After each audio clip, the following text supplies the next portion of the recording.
Just watch me now.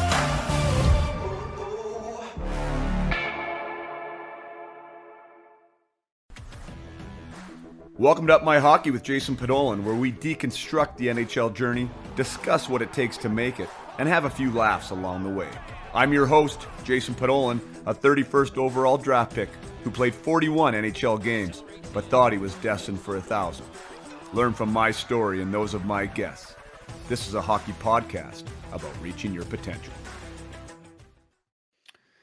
Hello there, and welcome back to Up My Hockey with Jason Podolin for episode number 41. I am Jason Podolin, and today we have a first ballot Hall of Famer on the show. Not often you get to say that, and I am really happy to be able to introduce Jarome Iginla to the listeners of Up My Hockey. Jarome is a peer of mine, meaning that we played against each other in the Western Hockey League for 3 seasons. We also played together as part of the World Junior Championship team for Canada that won gold in 1996.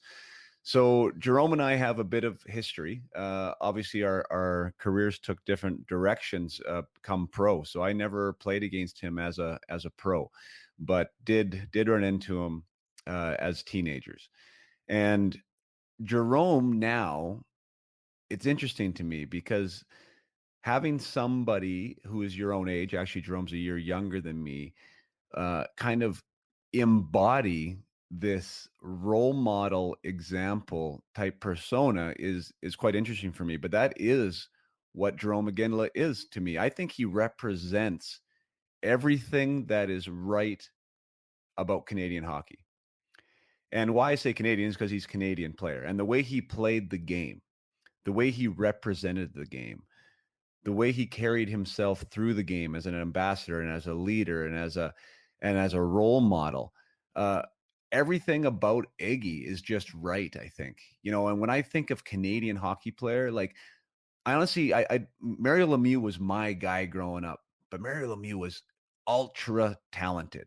He worked hard, but he was ultra talented. He wasn't that physical. Gretzky was Gretzky, the great one, the greatest ever. But when I think of like Canadian hockey players, when I think of Canadian players with the DNA of a Canadian hockey player, I think of guys like Chris Pronger, Scott Stevens, Brendan Shanahan, Eric Lindros, and Jarome Iginla. Like, I think that he played the game hard with a level of intensity that was intimidating. He knew when to fight.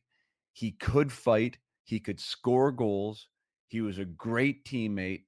He just played the game the right way.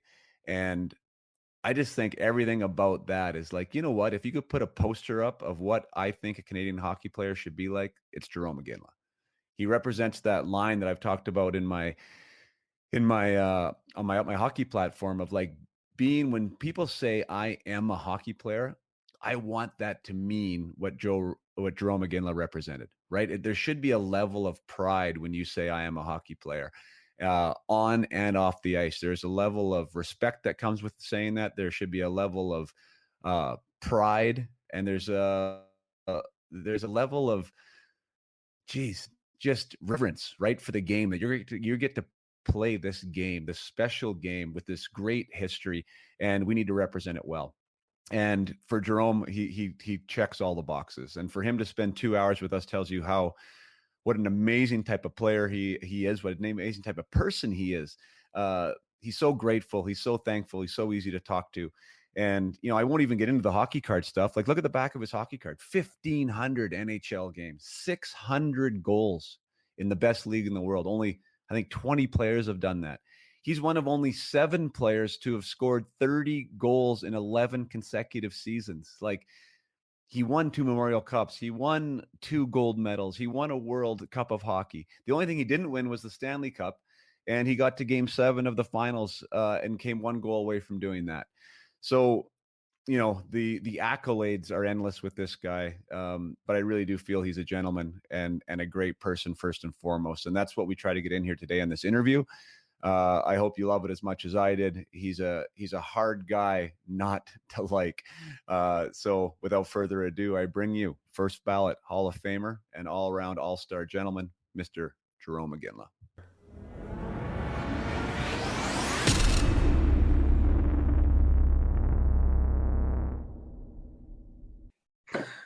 All right, welcome back to Up My Hockey with Jason Podolin, and we're here for episode 41 with an old nemesis of mine from back in the junior days, Mr. Jarome Iginla. Iggy, thanks so much for taking the time to be in here today. Hey, Pods, thanks for having me. No problem, man. This is a real honor. I know you're a busy guy. Man, it's been so long, which is so crazy too, right? Like, from going back to battling for 3 years against each other in Kamloops to, winning a gold medal at World Junior. And then kind of our careers, definitely took a different course. And then, we kind of pass each other a little bit in the summer sometimes, but it's going to be awesome to go over, the Hall of Fame career, the 20 seasons, all the amazing things that you covered. But I do want to get into kind of where it all began and back in St. Albert, which is really what I don't know much about. I think the genesis of each of us is an interesting thing to cover. So can you tell us, Iggy, just a little bit about, growing up in St. Albert, a hockey hotbed in and of itself? I'm sure there wasn't much else going on there in the wintertime other than hockey. How were you introduced to the sport, and what do you remember from your days there? I will, but first of all, I want to say I was, when you introduced me, you said our nemesis. I'm thinking, geez, we won World Juniors together, and that's what we got. But yeah, we had some good battles, the Blazers and the Chiefs. It was, man, that was a ton of fun, junior and stuff. But thanks for having me. Yeah, I grew up in a great hockey place in St. Albert, and it's a really good community to grow up, as far as you can get everywhere on your bike. You can walk everywhere. Even now, it's obviously bigger. It's probably was maybe 35,000 when I was younger, and now it's probably 60 or something. I might be a little off. But they had a school. They had, every neighborhood had kind of like a school and a rink, an outdoor rink. So a really neat place to grow up, and fields. They had baseball parks, and it was just a really good sports city. So I was very, very lucky. Very blessed to get to grow up there. My mom moved. We moved there at age 7 from Edmonton, and I got involved in sports. My grandparents lived out there, so it was more support after school. I could go and I'd go to my grandparents after school as she'd be working and stuff. So it was awesome. But and everybody in St. Albert, pretty much as most of Canada, most boys played hockey. And I started hockey age 7, but it was a little bit. I was definitely behind when I started. It was a little bit late. I played baseball and I played a ton of sports, but St. Albert was a big part of my sport career and falling in love with it, and then being able to catch up because there were outdoor rinks everywhere. There was one right down the street, a block from my grandparents' house, and then as I got older, my mom, we moved when I was 13. To a place where there was a half a block an outdoor rink. So, right. It was a chance, like almost your own backyard rink, and they had nice sheds for heat and warm, and you could spend a whole day there.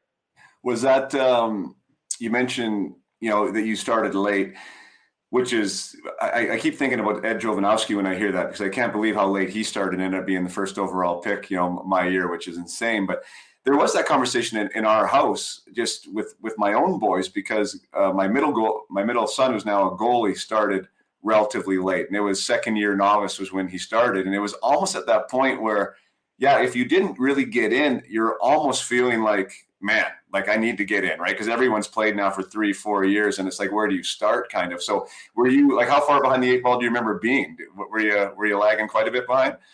Yeah, I was, I remember it better than it probably was, right?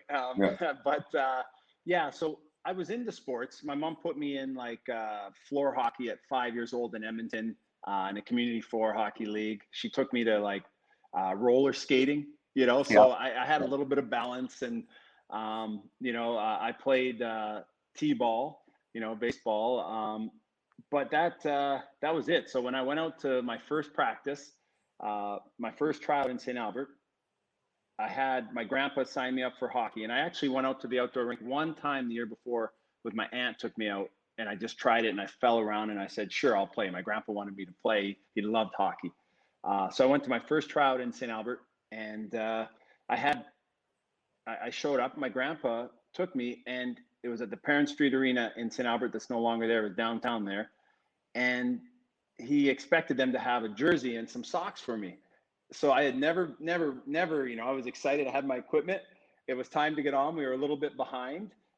And he said, like, you got to go on. It's tryouts. You got to go on. So I had never been in organized hockey before. I went on for my first tryout. No socks over my shin pads, no jersey, rolling around out there, barely skate. Can you imagine how I looked? It was so rough. I didn't know any better though, and I was just crashing around out there. My grandpa went and got me a jersey, and it was kind of funny. It was kind of a story.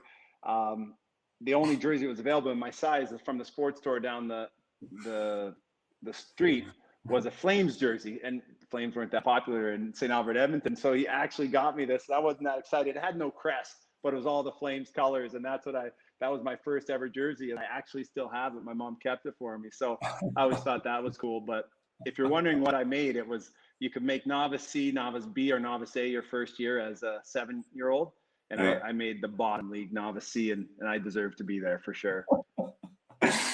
Oh my God, I absolutely love that story. Like, if we could have a picture of that, I mean, how many people around that rink were thinking, oh, here's a future Hall of Famer in the NHL?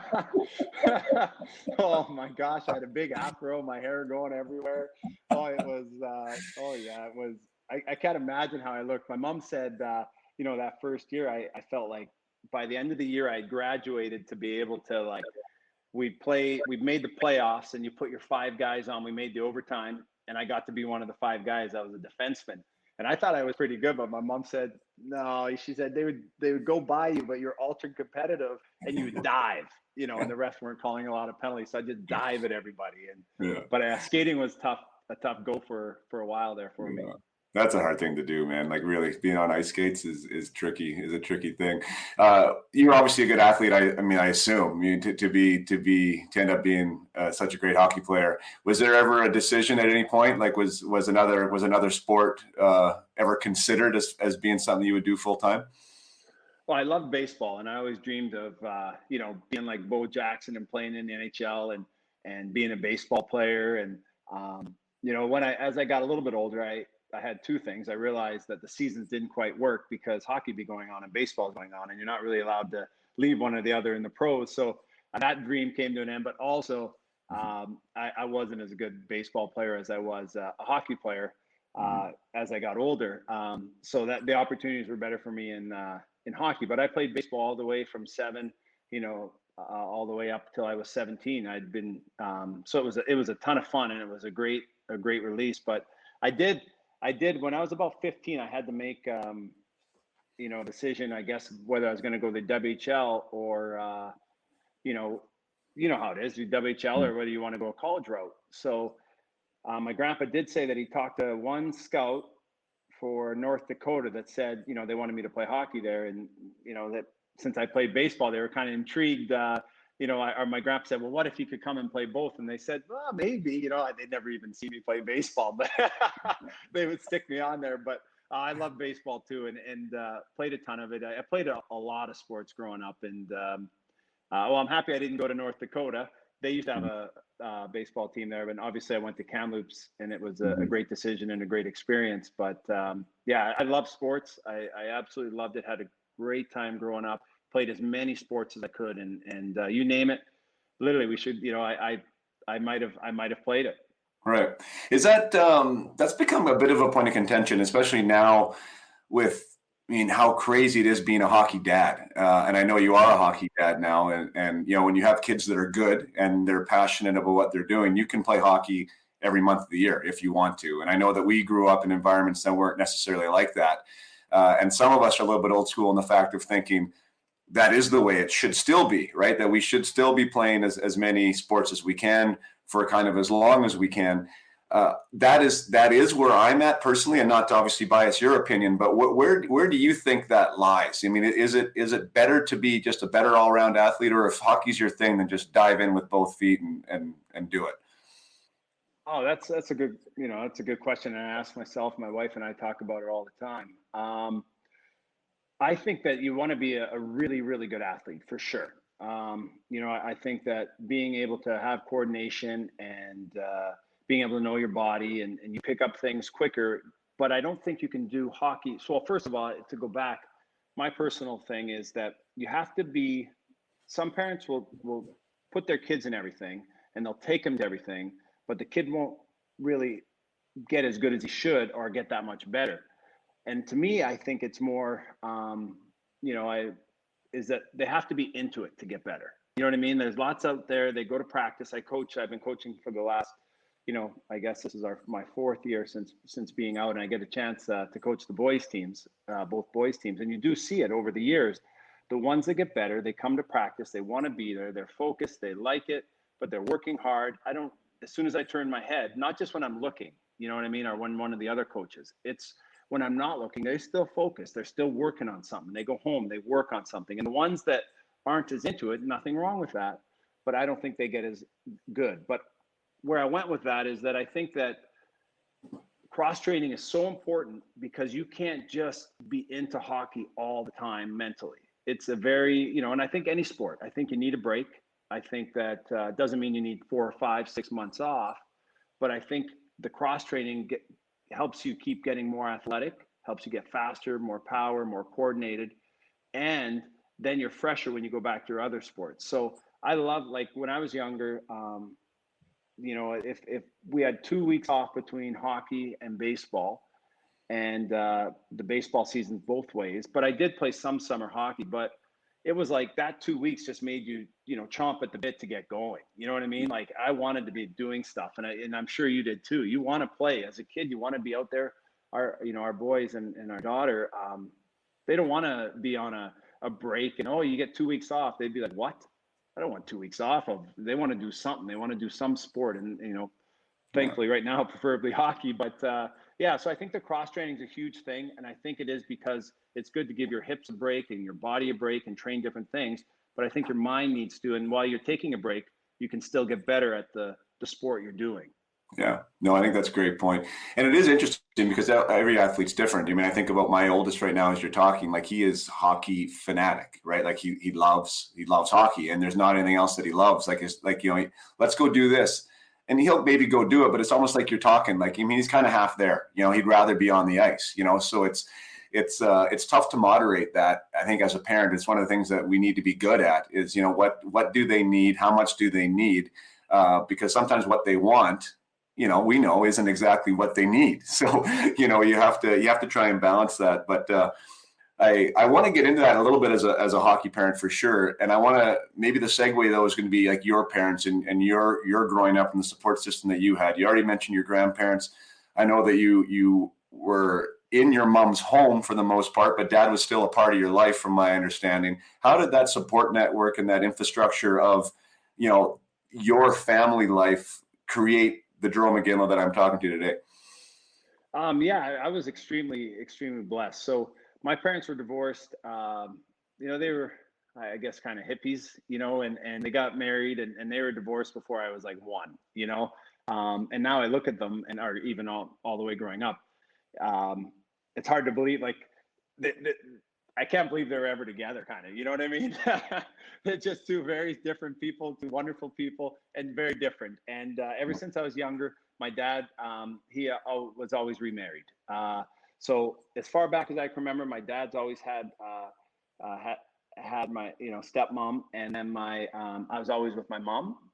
But yeah, thankfully my mom, Edmonton's not that big. You can get anywhere around Edmonton in half hour, one into the other. So I grew up with my mom, and I saw my dad regularly, and really I didn't see him all the time, but whenever I wanted to see him, if I called him, I knew I always could, and I knew he'd always come. And that was really, really important to me. And I think that was something that I didn't want to go to I didn't have regular visiting hours at my dad's. It was, my mom is really, whenever I wanted to go, I could go. And if I needed to go or I wanted to go see my dad, he would surprise me sometimes and come out and, come play tennis, or we'd go do stuff. And I'd see him a decent amount, but I saw him as much as I wanted to. and I'm happy that I didn't have to go. And everyone has their own situation, and but for me, it worked. And what was most important is I just felt like I could rely on them and like my dad and call him whenever I needed him, and that was the most important. So going to St. Albert, my mom moved to St. Albert at age 7, and to be closer to my grandparents, so that after schools I could go there, as I said.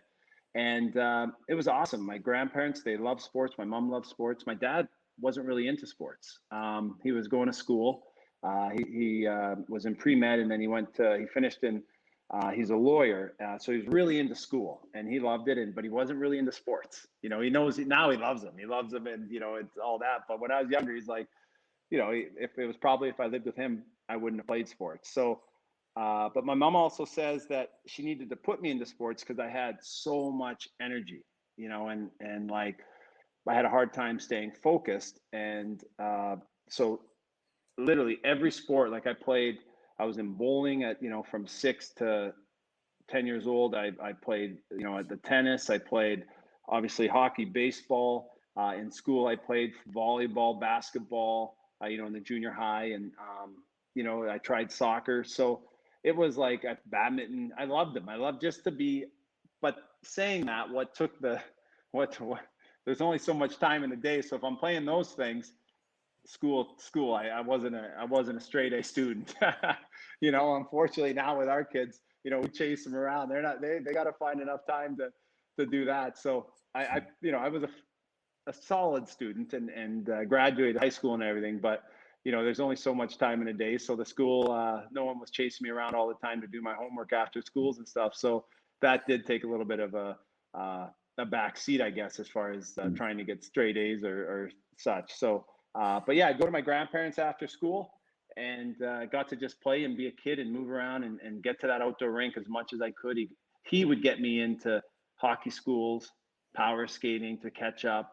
And it was all about just having fun. I never had a game. They literally never, ever, my mom would go, she didn't really know hockey. She'd be like, oh, great game, no matter what, just great job. My grandpa never, ever, he never ever told me bad game or anything or work harder. He just enjoyed it. Right.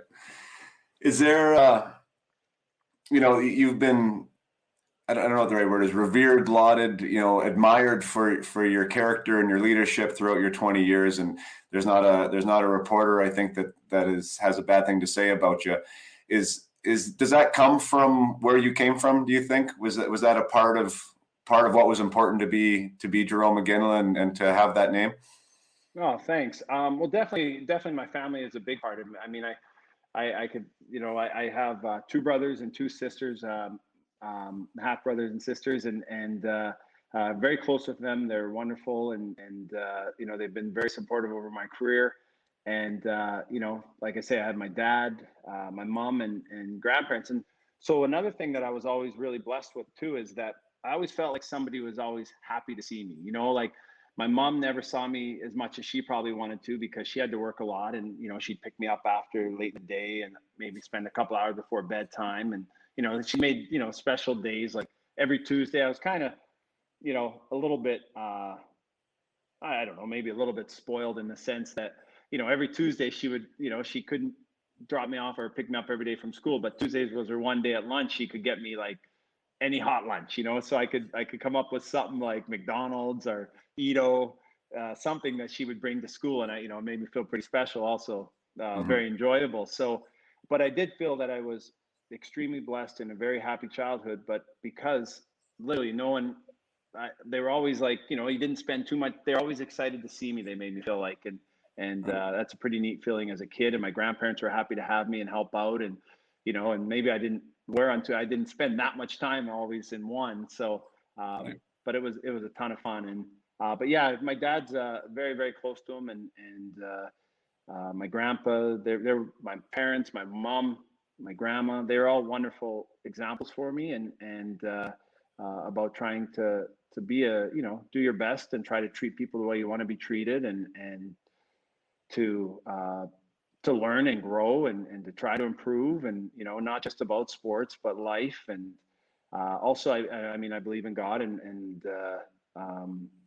Jesus, and trying to I think the most important thing, I think my mom said, and my dad is, and it is really, I said it, but just trying to remember to treat people how you'd want to be treated, and you try to, and I think teams, being on all the different teams growing up, you learn things, and you make mistakes. Sometimes you're rude, or you'd like to do things over, but try to do your best. And they've been great examples, and I've played with amazing people and had great coaches, and from minor hockey on, and I'm still learning, and now I'm, you coach the kids, and there's some good days and you feel like, man, I got this. It was a great practice. And another day you're like, oh, I wasn't a very good coach today. Did I get too mad? Did I get too grumpy? So it's part of life, and it's a lot of fun. Do you think one of the words, I don't even know if you used the word, but you're definitely, leaning towards it, was being interested in things and curious, and curiosity, I find, is like such a valuable trait to have. And it's something that we can grow. But if, like, to be a high performer and to try and get better and to be humble enough to recognize that on a personal level, we need to be curious, right? We need to ask the questions, whether it's internal questions or whether it's questions externally to those who are around us in our inner circle, about, how can I get better, or what can I improve, or how can I look at this angle differently? Do you feel that has been something that served you in hockey and in parenting? Yeah, that's a good point you make. Curiosity, and I think of it more like, I think if you can help I think as a parent, we have to try to help our kids find their passion, right? And to be something that they're curious about, and that they want to get better at, whether it's science, whether it's mechanics, whether sports. It's I was very fortunate. My mom and grandparents got me in a ton of sports. I loved sports. They recognized that early. All I wanted to do was go to camps. I would just sit out there. My grandpa's he had a what do you call it, not a garage, but it had a cover, so it was a carport, kind of. Carport, yeah. You Yeah. don't see many carports now, right? I haven't seen as many, and but he had a carport. I could shoot the ball against it, and I would shoot out there all day, and tennis ball, and it would come back, and and that, but it just gave me an outlet there, and so I was always trying to play some, and I was curious, if I'd order those videos about Brett Hall or Ray Bork and how to improve the shot, but it was something that I was into. You know what I mean? If I don't know, like, I think the most important thing is to try to find what your kids really like, because I think we all have something that we're into, and it's different than whether it's music, whether it's and I think that's great when parents help if they have the opportunity and they can put their kids and stuff and try to notice what it is, because sometimes you see is, if a parent loves hockey more than their kid does, that's great. If the kid is there for the right if you want him to be there for the interactions in the locker room, for the exercise, for trying something different, that's great. And that's a great sport. It's an unbelievable fun sport to be a part of. But if you're trying to help him excel and think how he can get to be a pro or a really, really high level, if they don't love it, they'll never do enough. And this is just hockey's example. It could be baseball, it could be the violin, you name it. In my opinion, is the passion has to be there. Otherwise, you just won't put enough time in compared to the next guy who doesn't even feel like they're really working. They're just having fun as they're working. Right. Yeah. Find enjoying the process, right, of getting better. And I think that is one of the coolest things that I like about being involved in kids that are passionate. You've already mentioned it, and who you've seen on your teams, right? The ones that are keeners, the ones that are, showing up every day and are enjoying being on the ice. I can definitely relate to that too. And then we're allowed to use hockey as that platform to teach some of these great things, like perseverance or resilience or teamwork, or all these great person traits, right? Because they have this thing that they love, and they light up when they're going to, and they're playing. And now you can use that as a tool. I heard one thing that was interesting. It said, hockey or team sports teaches character. And then there was like the counter argument that, well, no, I don't really think it does, because it only teaches character if the coach makes it about character. If the coach makes that be kind of one of the first or second things that you're talking about. And And I think that's where you're going. That's where I think the connection is there too, because when you have that kid that wants to do well, wants to be a high performer, is passionate about the thing, now we can use it, right, to teach those character traits that, again, I'm going back to you because you wore that C so well. You represented Canada so well, represented your family so well that I assume that character must be a big thing on your hockey teams and within the four walls of your own home. Thanks. No, I mean, I'm trying. Yeah, we're trying. And as a coach, it's definitely a big responsibility. And, and I do, it also makes me appreciate growing up and how many good minor hockey league coaches I had, minor baseball, all the different sports I'd mentioned. And yeah, it's a responsibility and you want them to improve, in their skills and everything. But yes, you also want them to become better teammates, to become better kids and learn things that will help them become better people as they grow up. And I think the game teaches a lot about just being a part of it. So when I went back, just to go back a little bit, is like I love the elite side of hockey and trying to get better and do that. But it's still an amazing, wonderful sport, even if it's not just about trying to excel. It's just trying. My point was more, as parents, let's enjoy that part of it. And if they love it and you can kind of nurture it, and that might come at different times. Like our one son loved it right away, like yours, he said, and just wants to do it all the time. And our other was kind of lukewarm, but about 10 years old, he loves it too now, and so we're lucky we stuck with it and they both love it. But it, instead of just moving him out of it and finding something else, he was, like I say, he could probably take it or leave it a little bit, and now he loves it. So we're happy we stuck with it. He's loving the sport. But that's why I love sports in general, and I love team sports. And I think even without a coach there, you can learn so many things from your teammates, being around them, the interactions, being uncomfortable, as what I talk with our guys about. I coach a 14-year-old team and a 12-year-old team, and it's really the same thing. Is like, be a good teammate. It goes back to what I just said earlier. Is how would you want to be treated as a teammate? If your teammate makes a mistake, and he doesn't see you on a pass, do you want to come back and do you want yelling like, oh, is that going to help him? Is that going to make him feel good? Or how do you say it? How do you phrase it? You know what I mean? And how can you encourage him and pick a guy up? If you're, 5 guys and there's another guy that maybe you're not as comfortable with and he's just sitting by himself, if you're going to do something, invite him. Wouldn't you want to be invited, or do you want to have them just sit there? So I think there's so many lessons. It would go on, and I'm sure you've already done so many of them, but I love it. And I think it's a big part of life, and whatever they go on to do later, I think they can take that with them and interactions and learning and growing. And sometimes, as I'm sure you've seen, teammates can start, kids can start out as a tougher teammate and become a lot better one, and then it helps them on the ice and kids grow, we all grow. Yeah, no, I agree. And I think that's great the way you're framing that too, because you mentioned your grandparents and your mom just saying good game, like just kind of there for the love of the sport. And one thing that I recognize too is sometimes it becomes too serious too quick. And in the way that you're even talking about in the elite high performance, like my 11-year-old is so worried about getting good. Like he really wants to get good that I have to constantly remind him, man, this is like fun. You're 11, like you're 11, go have a good time, like enjoy it. Right. So again, like we're, to make sure that we keep that in the, not in the rearview mirror, but right in front of us, right? That this is what it's supposed to be, which is a good time, right? You're supposed to enjoy your friends and enjoy the game, and then have some fun with the skill development too. But I think parents right now maybe need to remind themselves of that as well, right? That this is supposed to be fun for these guys. It is, and then like you say, is that there's a whole bunch of different type of situations. You know what I mean? Like for you, your one son there, it sounds like.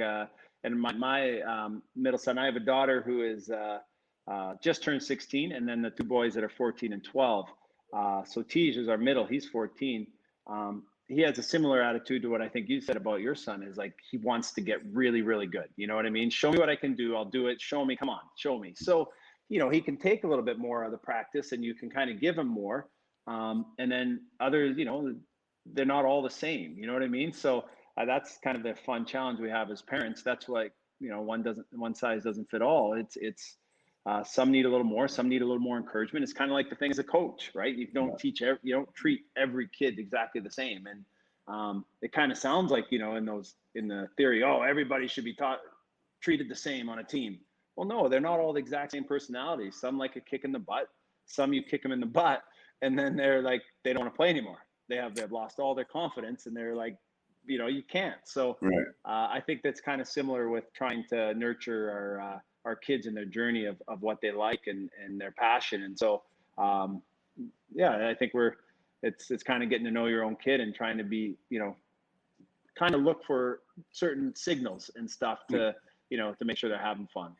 You mentioned kind of the blanket coaching philosophy. And I think that in our era, or at least when we grew up, let's say like in junior and probably your first few years of pro, I would assume that you had coaches that were like that. I know that I sure did. It was like, kind of a top down, one size fits all type scenario. And the game seems to evolve a little bit that way. And I think much for the better, to try and teach, what makes everyone go. I had one of your former coaches on here as a guest, Jared Bednar, with Colorado. And we talked quite at length about that. Now that you're a coach, it is seeing the game through a different lens, like for sure. Whether you're coaching 12-year-olds or 14-year-olds, it's different than being a player. Do you now, looking back on your career, is there anybody like do you know now what type of coach like suited you well? Like how would you get the most out of Jarome Iginla as a coach? Like how would I approach you to get you to be a beast out there? Well, first of all, I really like Jared Bednar. I didn't have him long in Colorado 1 year, and you could tell right away he was a really, really good coach. And his communication skills, his intensity was like, he knew when to dial it up, and you could see his passion. And I really liked him, and you could see how well their team is doing, and they got a great young team, and excited that he's done so well. But he's one that really I was, I got to play 20 years in the NHL. It was a true blessing, fortunate for sure. And I had a lot of different coaches, and he was one that, he just felt like this guy is a really good coach and is going to do some really good things. Who would get, what would, I think communication for myself as a player, that was really, really important. And I think one that I felt was fair. I didn't mind getting in trouble, but I didn't like, it was kind of like the ones that, if I wasn't going well and you told me I wasn't going well, I'm fine with that. But I don't want, like, how some think like they can just kind of twist it, even if you feel like you're playing hard and it's not working, like I don't want to, you know what I mean? It's kind of like, because I really tried to push myself, and it doesn't mean I would always do it, but I put, we put pressure on ourselves as players and stuff. And, I should have been ready for that question. That was a good question.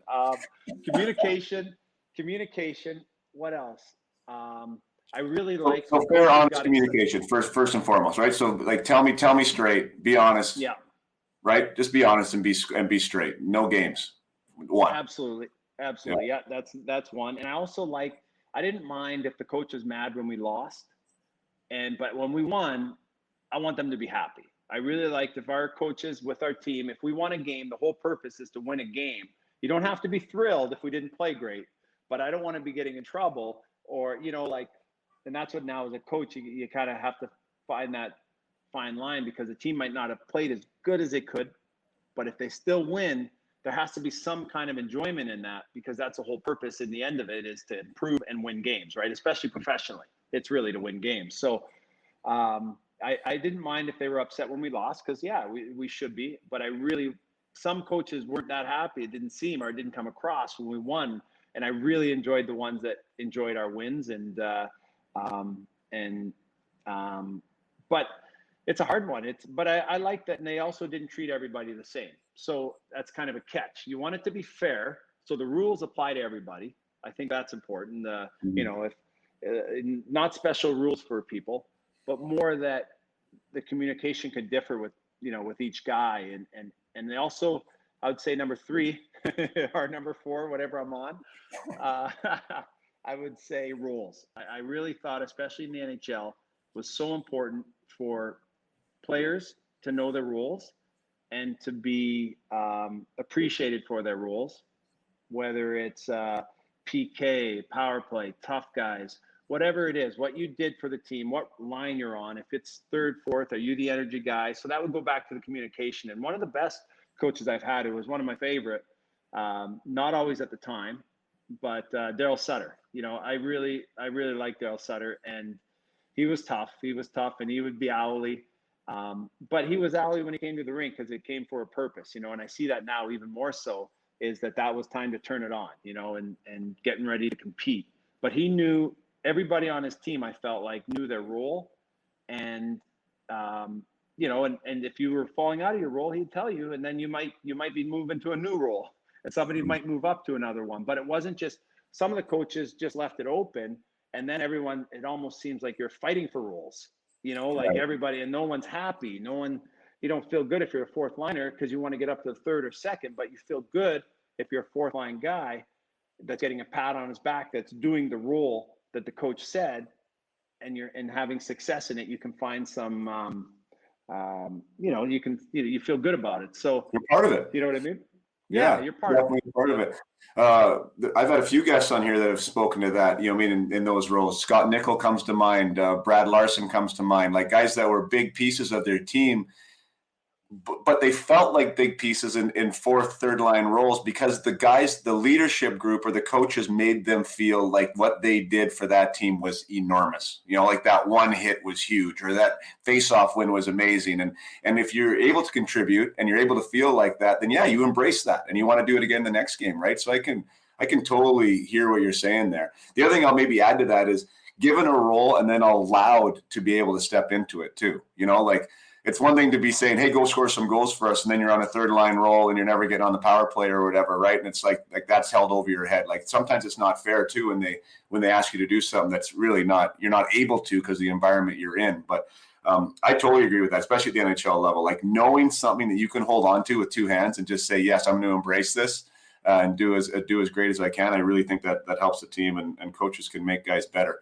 Is there you mentioned Daryl Sutter, and you mentioned owly, and I mean, for me, Brian Maxwell comes to mind about being owly, like in Spokane, and I think there's a certain type of player that really responded to that, and me maybe not so much, like, because I was more of like I played better when I was dancing, kind of sitting on the bench, like that's where my mo was, whereas a Kevin Sawyer or a Jeremy Stasiak, you remember those names, like those guys, Brian McCabe, for instance, like Brian McCabe was a guest here, and he said, yeah, like Maxie taught me to play with a burr up my ass. And when I had that burr, I was at my best, So like that type of philosophy like really did work for some guys. And then me trying to play with a burr up my ass was like hard for me to do. Like I would still hit and fight because that's what I was about, but I wasn't like, if I played like this, I wasn't any good, Did you see guys come through like with Daryl Sutter in that scenario that like just couldn't quite get on board with that scenario?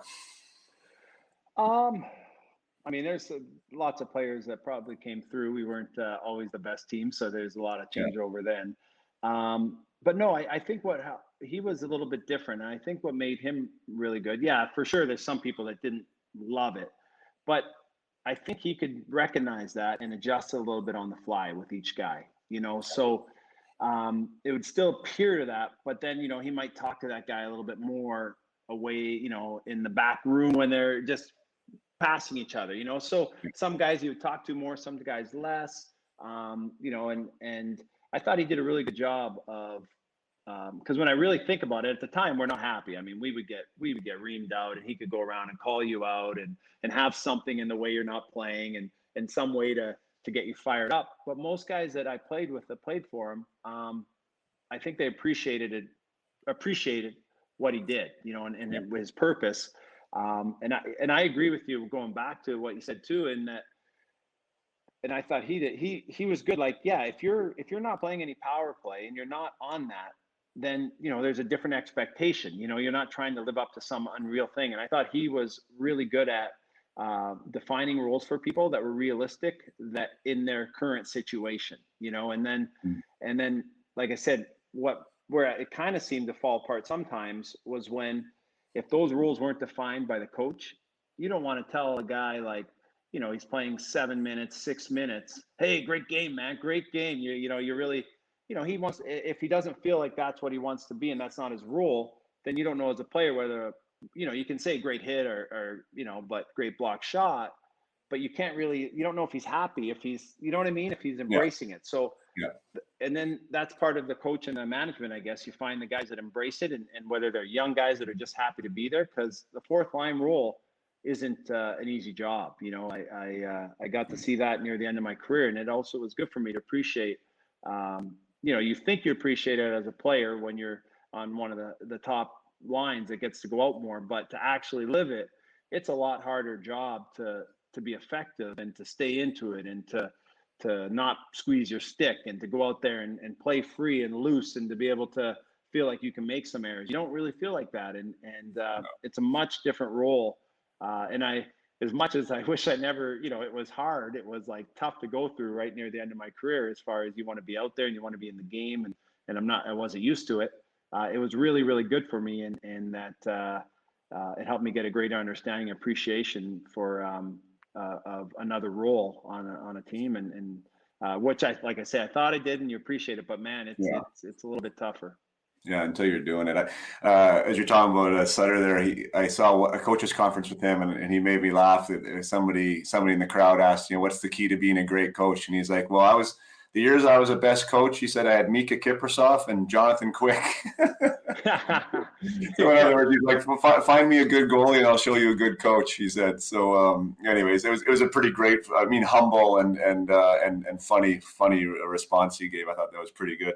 And I'm sure you saw that firsthand with Kipper that year. You guys had such amazing success there going on that run that you did. That was pretty wild. Oh yeah, for sure. Just what for the confidence and for the lift of a bench and really for how they can take over a game. A goalie can, it was a pleasure to get to play with them, for sure. Powerful position in hockey. You talked about the end of your career. We haven't even gotten to Kamloops yet.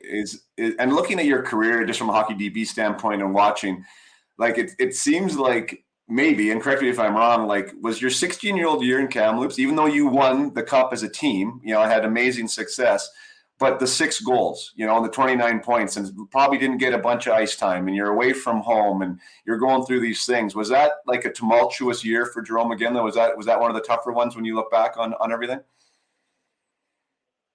Oh, it was very hard. It was a very hard year. So at 15, I'd played up at midget and, minor hockey. You know how it is. You're used to scoring goals, and everybody really goes to WHL and does well. They probably did really well in minor hockey, and so, I was no different and had a really good year, 15 the year before, playing midget and scored goals and points and stuff. And then you go there and you get to play on the power play. You go there. I went to Kamloops and I got to play all the first 10 games. In minor hockey, you play all the games. It's we have a game today. Great. You show up, you suit up, you play.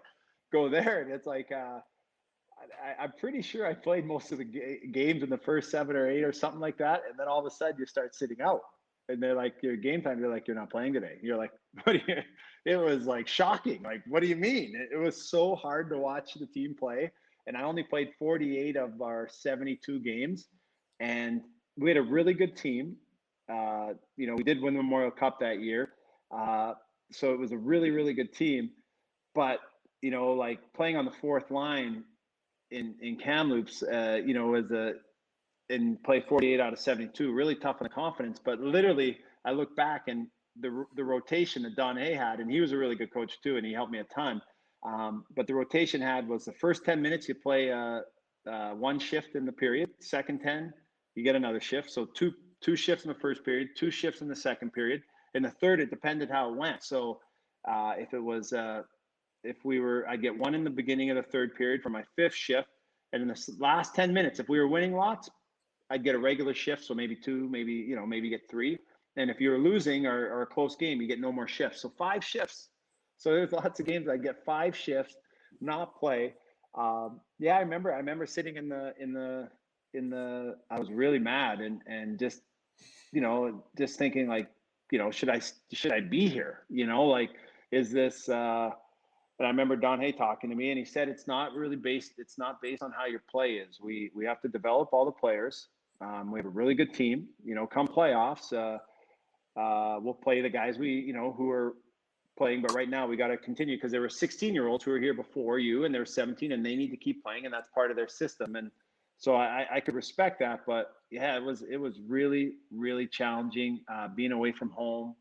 Uh, you remember how the buses, like you sit up, we'd have our closest trip my first year would be 5 hours to Seattle and from Kamloops, and you play the same day, and on the way home maybe from Spokane is a 7 hour, six, whatever it was, and you sit up. We had to sit in one seat like this, and you go through the mountains, and then you have to get up and go to school at 8 in the morning, and you get home at 7. So, man, it was a really, really tough year. It turned out really good in the end. We won, but it was good for me. It made me tougher, and I did get better as the year went on because I got to practice with all those guys, and we got to practice every day as opposed to minor hockey.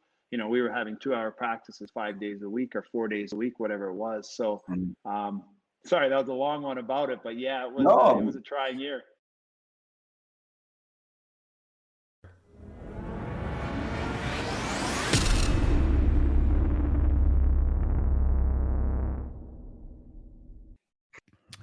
Hey there, just going to take a short break from the conversation with Iggy. In the intro, I forgot to mention there was a few technical difficulties in this interview. Jarome ended up having the interview on his phone instead of his computer. His phone didn't have full battery power. We had to switch. His headphones, I think, gave him problems at one point. I think the internet was a little bit unstable. So we tried to take care of most of that in post-production. If there is a little bit of stuff in here that you've witnessed, I apologize for that. But I knew that the content of the conversation was too good not to produce. So wanted to make sure I mentioned that. A little bit of housekeeping there. Also wanted to mention that if you are loving the podcast, to of course please share, talk to your friends about it, and review as my that's sort of my constant ask. And if you want to follow me more, I'm available at upmyhockey.com. Just released two programs for players. Also a subscription format for parents along with their players to take part in that I'm really proud of. That was released at the beginning of November. So check that out if you're interested in that. And now we'll get you back to the interview with Jarome Iginla. But I think that's because, yeah, I mean, I don't know. I think adversity is an interesting thing. And we do talk about it a lot here on the podcast because when we're in it, we want to avoid it. Like we're resisting it, right? We don't want it to be there. I mean, there's all types of, I'm sure, inner dialogue you're having. Like you said, am I even in the right spot? Why doesn't he like me? Maybe getting mad. But then usually if we get through it, like it's something that actually galvanizes us as a person, and it's something that like made us stronger, like you said, and it ends up being a good thing for you. Was there any, like, were you calling home during that time? Was like Don Hay kind of a good enough sounding board to keep you on the even keel, or where did you turn at that point? Well, I definitely talked to my mom, and I talked to my grandpa, and my dad, and yeah, they were very supportive, and just to stick it out. But I think if I really wanted to come home, they probably would have let me come home. I remember driving to school one day thinking, and literally we get off the bus without question. I mean, 7 a.m, you unpack the bus, all the rookies unpack the bus. Everyone else goes home and goes to sleep if they don't have to go to school. We got to be at school at 8 o'clock or 8:20. You might have slept 2 hours. We're used to sleeping. It was tough. And I remember literally exactly where I was driving to school going, I don't know if I'm going to make it 2 more years of this, because I had 16 and 17. But I did. And going back to it, you asked about communication. It was good that Don Hay came and told me that it wasn't based on my play. He didn't just let me sit and stew about it and fester. And I was mad. I remember, I think I was actually in Spokane too when he came up and we talked about it in the stands. And he explained that it wasn't, unfortunately, really based on my play. And not saying I would have played all the time. It was a very good team. Shane Doan, Darcy Tucker, Ryan Huska, Nolan Baumgartner, first rounder, Nat Domicelli played. Like, there's so many guys that played in the NHL. Steve Passmore, Jason Strudwick, Jason Holland. You know what I mean? It was like Scott Ferguson. I don't know if I said him already. There's so many guys. Brad Lukowicz. So it was a really, really good team, and it was great for me. But it was a challenge, like you say, that looking back, it was way better for me than it felt at the time. And it was good to get through it because I definitely got tougher mentally. And coming from minor hockey where it's all fun and you couldn't imagine playing 5 shifts in a game. Parents we're almost complaining if our kid isn't playing 5 shifts in the first half of the game or 10 minutes of the game, you know? So it was a great adjustment. It was a really good experience that was tough to go through for sure. Yeah, and it's one of those ones too, like even reflecting on it. I mean, of course, for you reflecting on it now, and I mean, 2 Memorial Cups in where you were, and 20 years in the NHL and everything else, obviously it's like, yes, that was a good thing. But I mean, it could have maybe for a different person not been a good thing. And maybe a year of minor hockey might have been where you should have been and been a power play guy and, you know, having the more touches and being more dominant, right? And I think that's one of the things that parents struggle with now, is trying to make that decision. You know, I know Stacey Roost here, assistant general manager with Tampa Bay Lightning and director of player personnel for them too. He's a big believer in confidence, you know, and I've spoken to him a lot about it. He says it's really hard to get, but it's really easy to lose. And he has a really talented son too. And he's from the mindset of like, nah, I don't want him to go really to that next step until he's a top 6 forward. Like I'd rather have him be a top 6 and play somewhere else. And I don't think that there's really a right or wrong. And I think it is an individual thing. But it is an interesting thing to talk about because I can see both sides of that coin, right? Like that might have ruined somebody potentially being 5 shifts a game, you know, but for you, it made you stronger. You came back that next year and got drafted 11th overall. So obviously didn't hurt you too much. And being around winning matters too, I think. I mean, that's the other thing. Like being a part of that organization probably is different than maybe being a part of the Victoria Cougars in that same scenario and getting 5 shifts a game and never winning or whatever the case may be. So I think that probably had to have had a positive effect on you, just being in that winning culture. It did. And it was, like I say, it wasn't tough. And if I look back, I mean, it was very tough, but looking back, it was so good. And it wasn't just good for me. Like, you know, the guys before me, Shane Doan went through it, you know, like literally we'd share that Darcy Tucker went through it, you know, like all those guys I mentioned, for the most part, they all went through it. They all had to come in and pay their dues. And that was because they were such a strong, you know, successful organization, winning the Memorial Cups. I think, you know, they won 3 and 4 years. Tyson Nash was, you know, did it there too. And so, and he was in there. We were all in the same situation and we all played and we went on further. So I can hear the argument, but it was good for us. You know what I mean? And we might've been successful, you know, hopefully we would have been in a different way, but you know, in another situation and had fun playing all the time, but getting to compete hard against each other, getting to earn our ice time. We had to go to school. Some organizations didn't make kids get up and go to school. You know, they'd let them sleep in and they wouldn't, you know, unfortunately, some of the kids didn't graduate because of those type of situations, but it made you tough. And, you know, having to go to school and be fined on our little paycheck that we get $50 every 2 weeks, you know, if you were late or you didn't go, it made you develop some really good work habits. And, you know, coming back at 17, when I'd see other kids who waited and then come at 17, guys I played with that were, you know, pretty good players. Now they had to go through that adjustment in their draft year. And all of a sudden we felt like, oh man, we've been through a lot, you know, fortunate that year we played 100 games as a team with going to the Memorial Cup and winning it. So, you know, by playoffs, I had 48 games and then in the playoffs, maybe you play 30 or something. So, or whatever that is, you know what I mean? 20 some. So it's still a long season. Yeah. But I think it was a great development model in a different way, as opposed to giving everything. You know, you really had to earn it and you really, really appreciated it when you got it. You know what I mean? It was like, we got.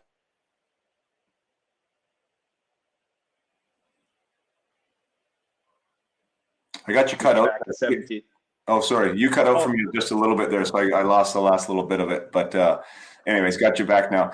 No, that's, I appreciate you saying that. I mean, it sounds like, you know, and what we're learning there the whole time is accountability too, right? Like that, you being accountable to something greater than yourself, and like knowing that you had to get there, you had to earn every shift that you were doing. I mean, there's something to be said for that.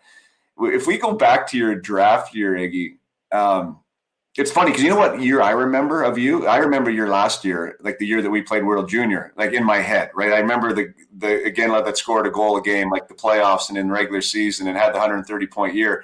I don't remember your draft year as well, the year you got 71 points and 33 goals. Like obviously that's a good year, but it's not a fantastic year stat-wise, you know? Like how what do you remember from that year? And did you feel like you were kind of firing on all cylinders, or was it? I mean, how did you rate that year for yourself, going as high as you did? No, it was still like I came back and like I said, I was excited to get to play and really appreciate to get a regular shift. And I got in my first 5 games as a 17-year-old, I got a goal a game. So I only had 6 year before, so I was pretty pumped. I got to 5 already in 5 games, and then I went on some cold streak. Yeah. So it was still a challenge. We had a really, really good team. It was still a challenge, and ups and downs,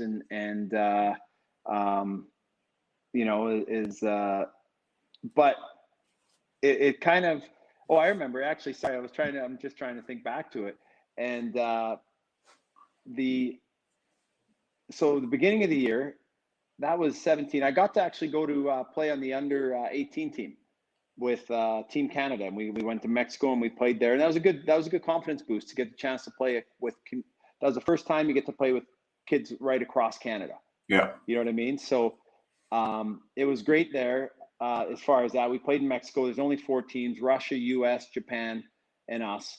And we won it there. And so that was neat to see kids right across Canada and see where you are, see where guys, and that's also where the draft rankings come out, and I remember seeing it, and like, I think Redline had me at like 14th, and I was pretty excited, 14th overall. And then Central Scouting had me quite a ways down. And it was like, I was like, probably projected 3rd rounder, but then also didn't remember they didn't include Europeans, so it was like, I don't know, it turns into a 5th rounder. So it was like I was all over the map where my draft would be. So and it gets in your head. I remember that getting in my head during my 17-year-old year, and you try not to think about it. The draft rankings come out, you fall, you move up, and I was always pretty low in Central Scouting, and you want to be. I really wanted to be a 1st round pick, but so much is out of your control. And you just try to work hard, but it's hard as a 17-year-old kid, and that the pressures. But fortunately, being on a really good team with guys that were drafted in the 1st round, it was the same year. Donor was going through the same thing, so I could talk to him about it and watch him. He's a year older with a late birthday, so to me at that age, he was more mature and stuff, so I could like lean on him a little bit for. I'm more mature now than he is, but back then he was more mature, and I could lean on him and we could talk about it on the bus. But it's a big adjustment, and fortunately, it's a little bit up and down. But I think I also got some good exposure by playing with the Blazers, and we went on to win another Memorial Cup, and had a good playoffs, and but still, when it came draft time, my pick was, it was kind of like anywhere I could go for, anywhere from like 11th to the 2nd round to, like it wasn't, people were all over the map as far as what I guess they saw me as a player. Sure. Did you, which is interesting because the contrast for you and I, right? Because at 16 with Spokane, I had 36 goals, right? So I had a really good finish and like had this really kind of, a big breakout year, and played in the same thing. Like we went to Japan for ours with that under 17 team, and like got to play with Jeff O'Neill and these guys, right? And see kind of where you stood out. Jason Bond Sr. was there for the U.S. and like that was the first international stage to kind of see the pecking order. And then going into my draft year, I ended up scoring 29. So like pretty close to you, like 33, but it was less than I scored my 16-year-old year. Right. And yeah, you started seeing your name fall on the board, right? Now you're starting to feel those pressures. And, did you, like, I definitely, for me personally, 29 was like, I wouldn't, if you had asked me before the season started, like how many goals I would have scored, I wouldn't have said that. And I would have been disappointed. I thought I was going to get more. Did you have a number in your head going in there, like that you wanted to attain to or try to get to? Yeah, I did on my, it's kind of funny because I was on I remember on the bus, I think we were at the Memorial Cup, and we were all on the bus as a team, and it was in Montreal, Laval that year. So 16-year-old year, I was on and I remember, the regular season was over. I don't remember if we just won but I remember Bob Brown was there, and I don't know if someone asked me, one of the players, or was like, what do you think you'll get? And, as the goals, and he was, and it was a bus that was kind of like a transit bus. So, you're all in there, and, of course, as rookies, we're up with the management and the coaches, right? And all the other guys are in the back, but we're with them. And I remember him looking over, goes, I think you'll get 30 goals. And I remember what a big boost that was for me. Like, I had 6, what I mean? And like, that was like, whoa, you really think so? And what did I get? 31, 33, I guess. 33. 33, yeah, 33. But am I losing you? Can you hear me? So we're going to have a quick cut here because we went down. The conversation went dark for about 5 minutes between Iggy and I.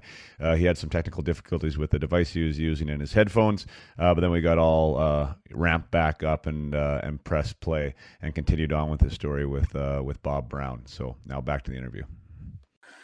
So you're just so we're just come back here. Iggy had a little bit issues with some technical problems there. So, anyways, you're just telling us about Brownie giving you kind of the pat in the back, saying, "I think you're going to get 30."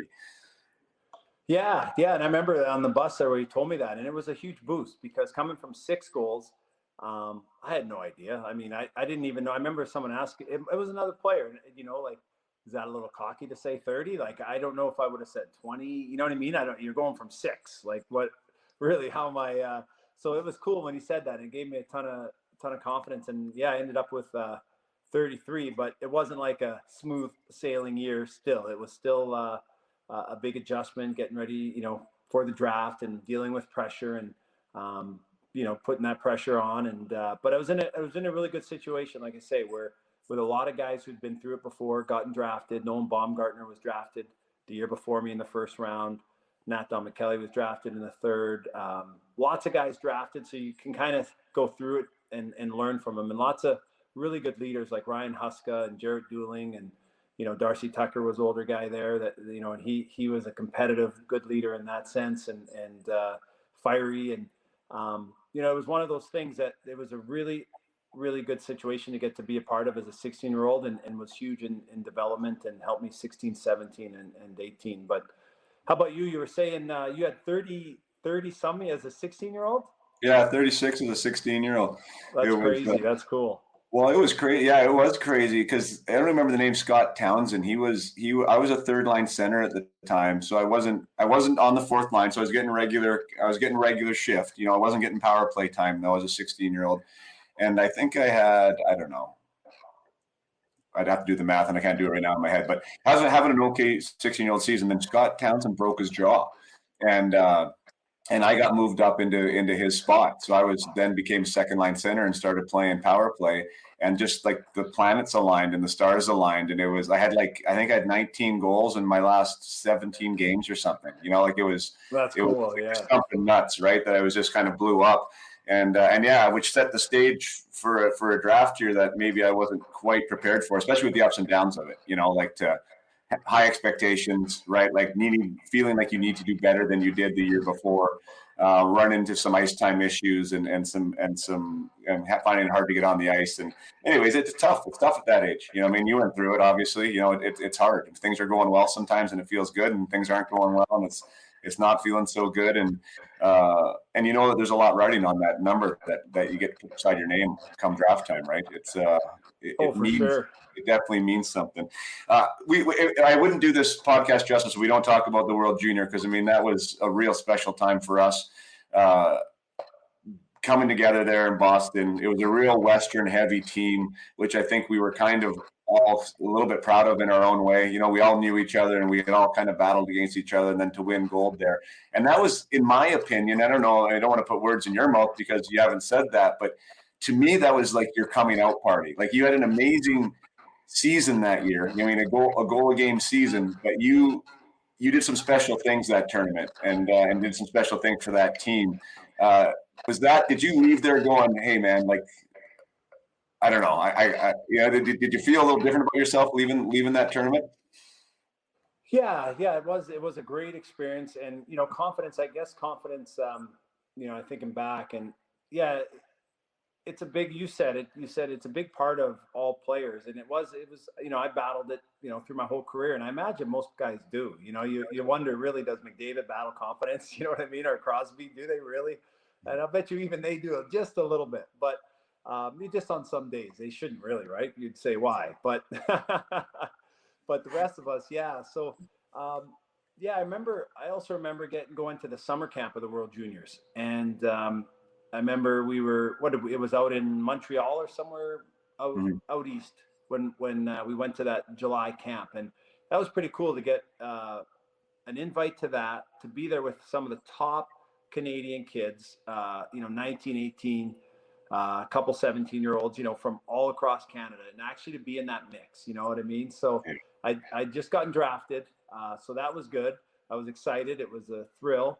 But now to be there on that ice with those guys. And I remember going, to a couple sessions, one, I don't know if it was one or two. And I was walking back with Marcel Como as a coach. And he called, he was talking to me. He goes, I thought you'd have a little more, than that first day. I'm like, oh my God, really? I thought it was all right, and I was just trying to, you're almost just trying to fit in. And my confidence wasn't really to try to really just, I didn't know if I'd excel there or whatever. So I remember him saying that. He goes, yeah, let's see if we can get a little more. I thought it'd be a little bit, and it kind of lit a fire under me. And I think I had a better next day. It was just, I think I had one more session. I think he did say to me after all that was better. He didn't say it was awesome or anything. He said it was better or something. But that goes back to that communication. I think as a coach, and you think back to the coaches and the different times that they talk to you, it's so important. And he could have said nothing, which would probably be easier, right? And just see how I respond. But I'm thankful he did, because it made me expect a little more out of myself, push myself, and not just try to fit in out there. And I'm not saying I was like unbelievable out there or anything like that, but it was still big that there was a little higher expectation out of me. You know what I mean? As far as he's going to talk to me, that's the coach. I'm just another guy there, but he wants to see a little more because he thought there was a little more there, So that was a nice move by him. It was really helpful for me. And when we did get to World Juniors, like you say, that was a ton of fun. And it was like, we being a Western coach, we definitely had our Western contingent there representing from the WHL. But it was a really cool tournament. You grow up getting to see that as kids and watching everybody else at Christmas time, and we got all those faxes and everything. And like you say, it was a big experience for me though, because I also got traded in the NHL at that camp. And I remember it was just after we used to get those phone calls in the morning, if you're cut or not. So it was after the team was already made, but I got a call bright and early in the morning, and I was at the hotel, and it was Marcel Como saying he wanted to let me know that I'd been traded. And I was like, oh. And my first thought, no word of a lie, my first thought is Kamloops. I really enjoyed Kamloops, and we won too, and and he's like Calgary. Oh, really? I just didn't even think I'd be on an NHL radar in that kind of sense. And so it was different. It was different getting traded though. It was like,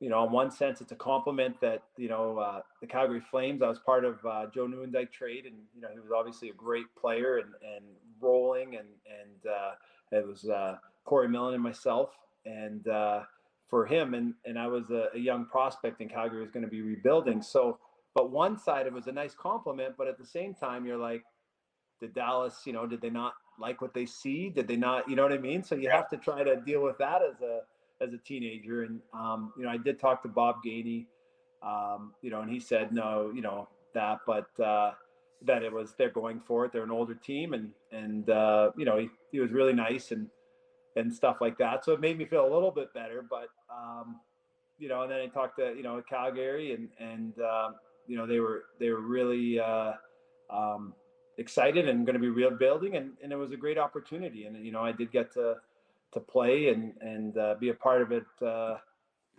early, but it was a little bit different. But then going to World Juniors, there's pressure, right? There's pressure that you have to deal with, because now people are talking about someone just got traded, or Iginla. They didn't usually pronounce my name right, but I can't blame them. It's a little different, but it was like there was some pressure in the tournament. So very, very thankful that I got to play on a great line with Damon Lankow, great player, great junior player, great player in the NHL. I got to play with him and Nat Kelly, and familiarity. We had already played in Kamloops together. And then, Baumgartner was there, Jason Holland. So lots of guys that made it easier. And then, like you said, knew you and guys that we knew. So it made it, the familiarity was so nice, because I did feel like there was a lot of pressure on the tournament, just playing for Canada, but also being part of that trade and trying to show Calgary that they didn't, instead of the fans wondering who this is and, oh my God, what just happened, Yeah. That was one of those interesting trades too. I mean, now being like a fan and historian of it, because I mean, Dallas won a cup essentially. As that trade had something to do with that cup that they won. I think no one in the world would say that Calgary wouldn't make that trade again, but I wonder if Dallas would. Like I bet you they probably wouldn't. Like you came on so fast there, and were forced quite quickly, right? It's interesting, but that was kind of a win-win, I suppose. Dallas got their cup. They were looking for some older depth scoring, and they got what they wanted. And then obviously Calgary got an amazing player in yourself for a long time there, and now your jersey's in the rafters there, which is super super amazing. No, I think it's an interesting one, and I've been asked that and thought about it, but I think they do it again. It's and Joe Newendike ended up being I believe he was the Conn Smythe winner, wasn't he? They won it, right? So he was a huge part of it. I think that's their only cup to date right now. Obviously this year they were really close, so that's pretty special. You get that opportunity, and they've been a strong organization, but it also gave me a chance to play as a young guy and opportunities that who knows if you get them, if you get them as many that early and stuff. So no, that's it was, That's a great point. Like where you land matters, too. I talked with Wade Redden, and he said, in Ottawa there, like that was a gift kind of to be there at a team that was really rebuilding, because he knew like they had to have him on that team almost as a young guy. And he knew that as he was making mistakes that he was going to go back out on the ice again. And he's like, you go to a big different organization that maybe has more depth and they don't have to have you in the lineup. Like you're not allowed as much rope, I guess, and you play a little tighter and all this other stuff. So it could work. For sure. I remember Al Coates who traded for me and talking to me and going into camp, and before I went in my first year, there wasn't like, I was going to have a really good opportunity to play there. You know what I mean? As a 19-year-old, and I had a tough camp. Like I didn't score. I think I played 9 preseason games and I didn't get 1 goal. I think I maybe had a couple assists in my last game. Like it was like tough. It was a big adjustment at first. And who knows, right? That gave me a chance to have another look, and I had a good start as a rookie, but I don't know if I would have gotten that. So, everything works out the way it's supposed to, I guess. And speaking of, so getting the foot in the door, right? And that was something, that on a personal level that I struggled to feel like I was belonging there, to get through that headspace of like, now I'm on NHL ice and I am an NHLer. And when did that happen for you? It was like, was it some point in your rookie year where you felt that you were an NHLer or and that you belonged there? Or was that not as hard of a transition for you? No, it was a very hard transition for me. It was. And I think it goes like we keep saying, that confidence piece. And I was going to tell you earlier when you said, I'm like, wow, it was a confidence. I like more thinking back to it. I don't always think back on, until we get in these discussions, and it keeps coming up. And yeah, the confidence was huge. And I got off to a good start as a rookie. I got, some good bounces. We weren't a bad team in Calgary. We were right in the playoffs, right until we got eliminated with like a game left. So only our last game of the season was like when we weren't actually eliminated. So we were in the hunt the whole year. We had some really good players. Theo was there, and Steve Chason, and Zardes Lapsky, and Dave Gagne. Like we had a good team. It was we were in the mix. But I remember thinking how strong these guys were. Like going up the ice, and like when someone would get a hold of you, it was in that clutch and grab era. It was like you couldn't get away. And I just, compared to junior, when by the time you're older, you're playing against younger players, you can kind of use your muscle, and you can try to out muscle them. And I was getting out muscled everywhere. And like, if they got a hold of me, like Darian Hatcher in the corner or Matvichuk, is like, I was going nowhere, So I remember thinking like, man, they're so strong, everyone. And it was a big adjustment. And my rookie year wasn't bad at the end of the year. So I got off to a good start. But my last 17 games, I don't know why. I don't know if you get tired or whatever. I had 21 goals. I remember getting 2 goals in my last game. It was actually, I think it was against Dallas, to get to 21 from 19. Now, it was like feeling good. And I had 48 points, and and then in my last 17 games, I got no goals. nothing, you know. And then I did get 2 points, I think, in like my last game to get to 50. But in my head, I was going to 60, 70, maybe 30 goals, you know, keep going. And it just stopped pretty abruptly, you know. And it carried into the next year. Well, it didn't really carry into the next year. I got injured in my sophomore year. So I hurt my hand just on a hit. I got hit into the boards, and it just kind of, the glove caught, and it just broke a bone in my hand, and I missed a decent amount of games, and I only scored 1 goal in the year after. So I had 12, and then I got 1. So I ended with 13. It was a pretty tough year, and we weren't very good that year. We were rebuilding for sure. A lot more pressure on everyone. New coach.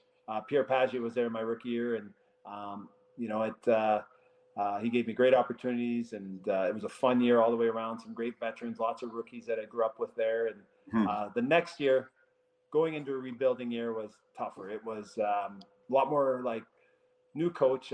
Brian Sutter came, and you know, it was just a tougher year to get and then the confidence. It was tough. It was about long answer, but it took years to actually feel like, you know, I belonged in the NHL, and there's times I didn't think I would be a goal scorer in the NHL for sure. Yeah.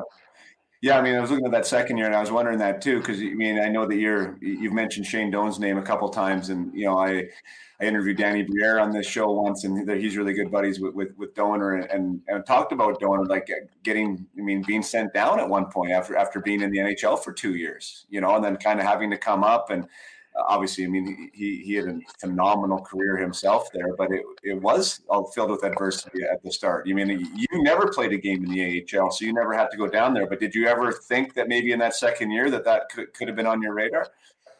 Yeah, and they talked about it kind of like the third year when I went back. In my third year, in the Brian Sutter maybe mentioned it a little bit, or, you know, I don't know if it was a threat, but it was probably a real possibility. And I didn't want to go down, and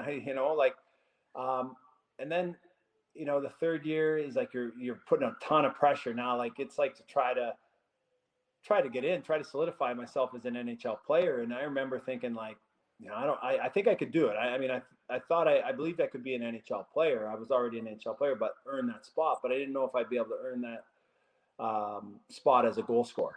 You know, like I definitely had some doubts, and I remember wondering that, and you know, I remember like, you know, I remember praying like, Lord, you know, thanks that I got here, and you know, it's been great. I'd like to keep. I didn't want to go to the minors. You know what I mean? I didn't want to go, and it's all right if I'm not gonna, you know, be a goal scorer. Thanks for helping me get here. And then I think I went on a tear, and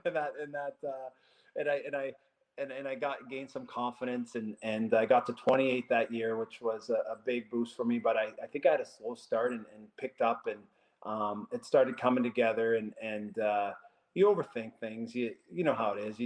You burn all your energy before you get to the game. You know, you're like thinking of, you know, how you need to feel perfect, and you know, the stress, and trying to live on your own as a you know, with your you know, I lived with 2 other players, but nobody was, you know, I had great billets and Kamloops and stuff, and nobody's making me dinners, and am I eating right, am I sleeping right, all that stuff. It's a big adjustment, and it started to come together. I guess maybe I matured and got some breaks and all that stuff, but yeah, I was very thankful that it did, because I do think I was close to going to the minors, and who knows what that path is. And it worked for Doaner, and he obviously great, but some guys it can be a big change. Was there a point when you, like, once you got there, it almost seems like you stepped into that all-star, you know, wasn't that too many years after that you end up scoring 50 and were recognized as one of the game's best players? Is there ever like a light switch moment where you realize that you're one of those guys that, you know, kids have a poster of on their wall, and like you're one of the stars of the game? Like, did you ever feel like the arrival into that stratosphere? No, I don't think you ever get like, not real. Getting 50 was pretty cool. That was one that, like, there, you know, I think that year was only so that was cool, because I saw a lot of guys I looked up to. That was a very special year. That was the Olympics 2002, and that year, obviously, now again, it was confidence. I wish I knew, and then what I did, I would do more focus on that mental side. Hey, but are you there, Pods? Yeah, I can hear you. Oh, okay. You froze there, so I wasn't sure. if it's my thing again. But that year I got why I went down that was I got a late invite to the Olympic camp in Calgary, and Simon Gagne got hurt. He had a groin after the first day, and I got a call and I got a late invite. I always believed it was called because I mean, I was the closest guy, kind of. I lived in the area. I was actually up in Edmonton, but I came in the second day, and I went to that camp, and that was a huge boost to be on the ice with, you know, Eric Lindros and Joe Sakic and Steve Yzerman, you know, all those guys, you know, shooting on Brodeur, and you know, to be in there with the actual guys that I'd been watching growing up, and I didn't light it up by any means. It wasn't like that. It was just that I held my own, you know, like I was on there playing with them, and I had a couple scoring chances and didn't get any points, but I was like, I had a scoring chance, and it was just such a huge boost going into the start of the season, because that year before I'd gotten to 31 goals and 70 points, so I was starting to get better and to feel a little bit more confident. But no, I never, you know, viewed myself in you know, thinking I was going to be on the Olympic team the next year. You know what I mean? It was just like just trying to build, get better. And when I got that call, it still didn't think like I knew I was a late call. It wasn't like, oh, I'm going to play on the Olympic team. It was just a huge boost going into the season, playing at that speed, playing with those guys. And I got off to a great start, played with my buddy Craig Conroy, centerman, and we had great chemistry, and we got off to a great start of that season. And it really just rolled through the season, and then made the Olympic team. And it was a very special year, and one I'll never forget. And getting to be on the team with Joe Sakic and Yzerman and Marilyn Mew, McInnes, guys that, like, you know, I was on literally, you know how it is, you're on the bus watching Rock'em Sock'em hockey, and these guys are all their highlights at the end, and all the best goals of the year, you're watching them. And now, you know, it feels like time flies by. You know, I'm, you know, 10 years later, they're still all in the NHL, and I'm on a team with them in the same dressing room. You know, it was really cool, and I felt like you know, a big kid for sure. Right. That's interesting. So the 2002 year still felt like, I mean, I guess naturally you still felt like almost, I wouldn't call it a fan, but you felt like a kid, right? You're with these guys that were your heroes, and now you're on their team. I would call it a fan. Yeah, I was a fan. I walked into that dressing room and see their jerseys. I was a fan, and I wanted to get jerseys signed by them, but hopefully I was, you know, a little bit cooler than, you know, I didn't come across quite like a fan, but inside, yeah, absolutely. I try and bring that up because it's like the life cycle of hockey is so strange, right? Because at 10 years old, you know, like the 10-year-olds right now are watching, you know, whatever. Now it's Connor McDavid or these guys, right? That they will, like the good ones, will play with Connor McDavid, right? Like, so you go from that 10-year-old fan with eyes like this, and like they're your heroes. Like for me, it was Mario Lemieux. Like if I would have played in a team with Mario Lemieux, like I had to play against him, which was super cool. Like play with him would have been ridiculous. I would have a really hard time figuring out how that was supposed to work, you know, right? Because you just look up to these guys so much. And then, but that life cycle happens, especially if you're in the game as long as you were. And then you became that guy that kids were like, oh my gosh, I'm playing with Jarome Iginla, you know, and that's like that circle is an interesting thing. And maybe that's a good segue into leadership, because at some point you become a guy that's just playing in the game, you know, you're participating, you're trying to find your way. And now you're looked at to be the leader of 20 other professionals, and maybe to be a spokesperson for a town and a city. How was that maturing process and stepping into that role? Well, hey, I'm just thinking of Mario Lemieux. I'll tell you a quick story. I got to play with him. I was a huge fan too, and I got to play with him on the World Cup team for Team Canada, and I got to be on his line, and I got to play on the line with him and Joe Sakic, and it was so cool. And you know, like it was kind of funny because I'd go, you know, if I missed him on a pass, I'd come off. I'd be like, hey, sorry, Mario. Like, you know what I mean? Or if I lost a battle in the corner, you get him. Sorry, Mario. Finally, he says to me, will you stop saying sorry? It's a game of hockey. We don't say sorry. You know? I'm like, oh, sorry. You know, like it just to find that adjustment, it was like, but they were awesome leaders, and going into the leadership side, those guys were such humble guys that, you know, you played with them. They loved the game of hockey, you know, and they were great examples, and getting to be on that O2 team with them really helped me in learning, you know, about leadership and trying to grow. And I played with lots of great leaders and great teammates that you learn a little bit from in different areas. But these guys, Joe Sakic. So if you remember our first game against Sweden, it's way back, you may not, but we lost. We lost big in 2002. First game against them, we were supposed to be a powerhouse, and big game against Sweden. I think they beat us 5-1 or 5-2 or something and just thumped us.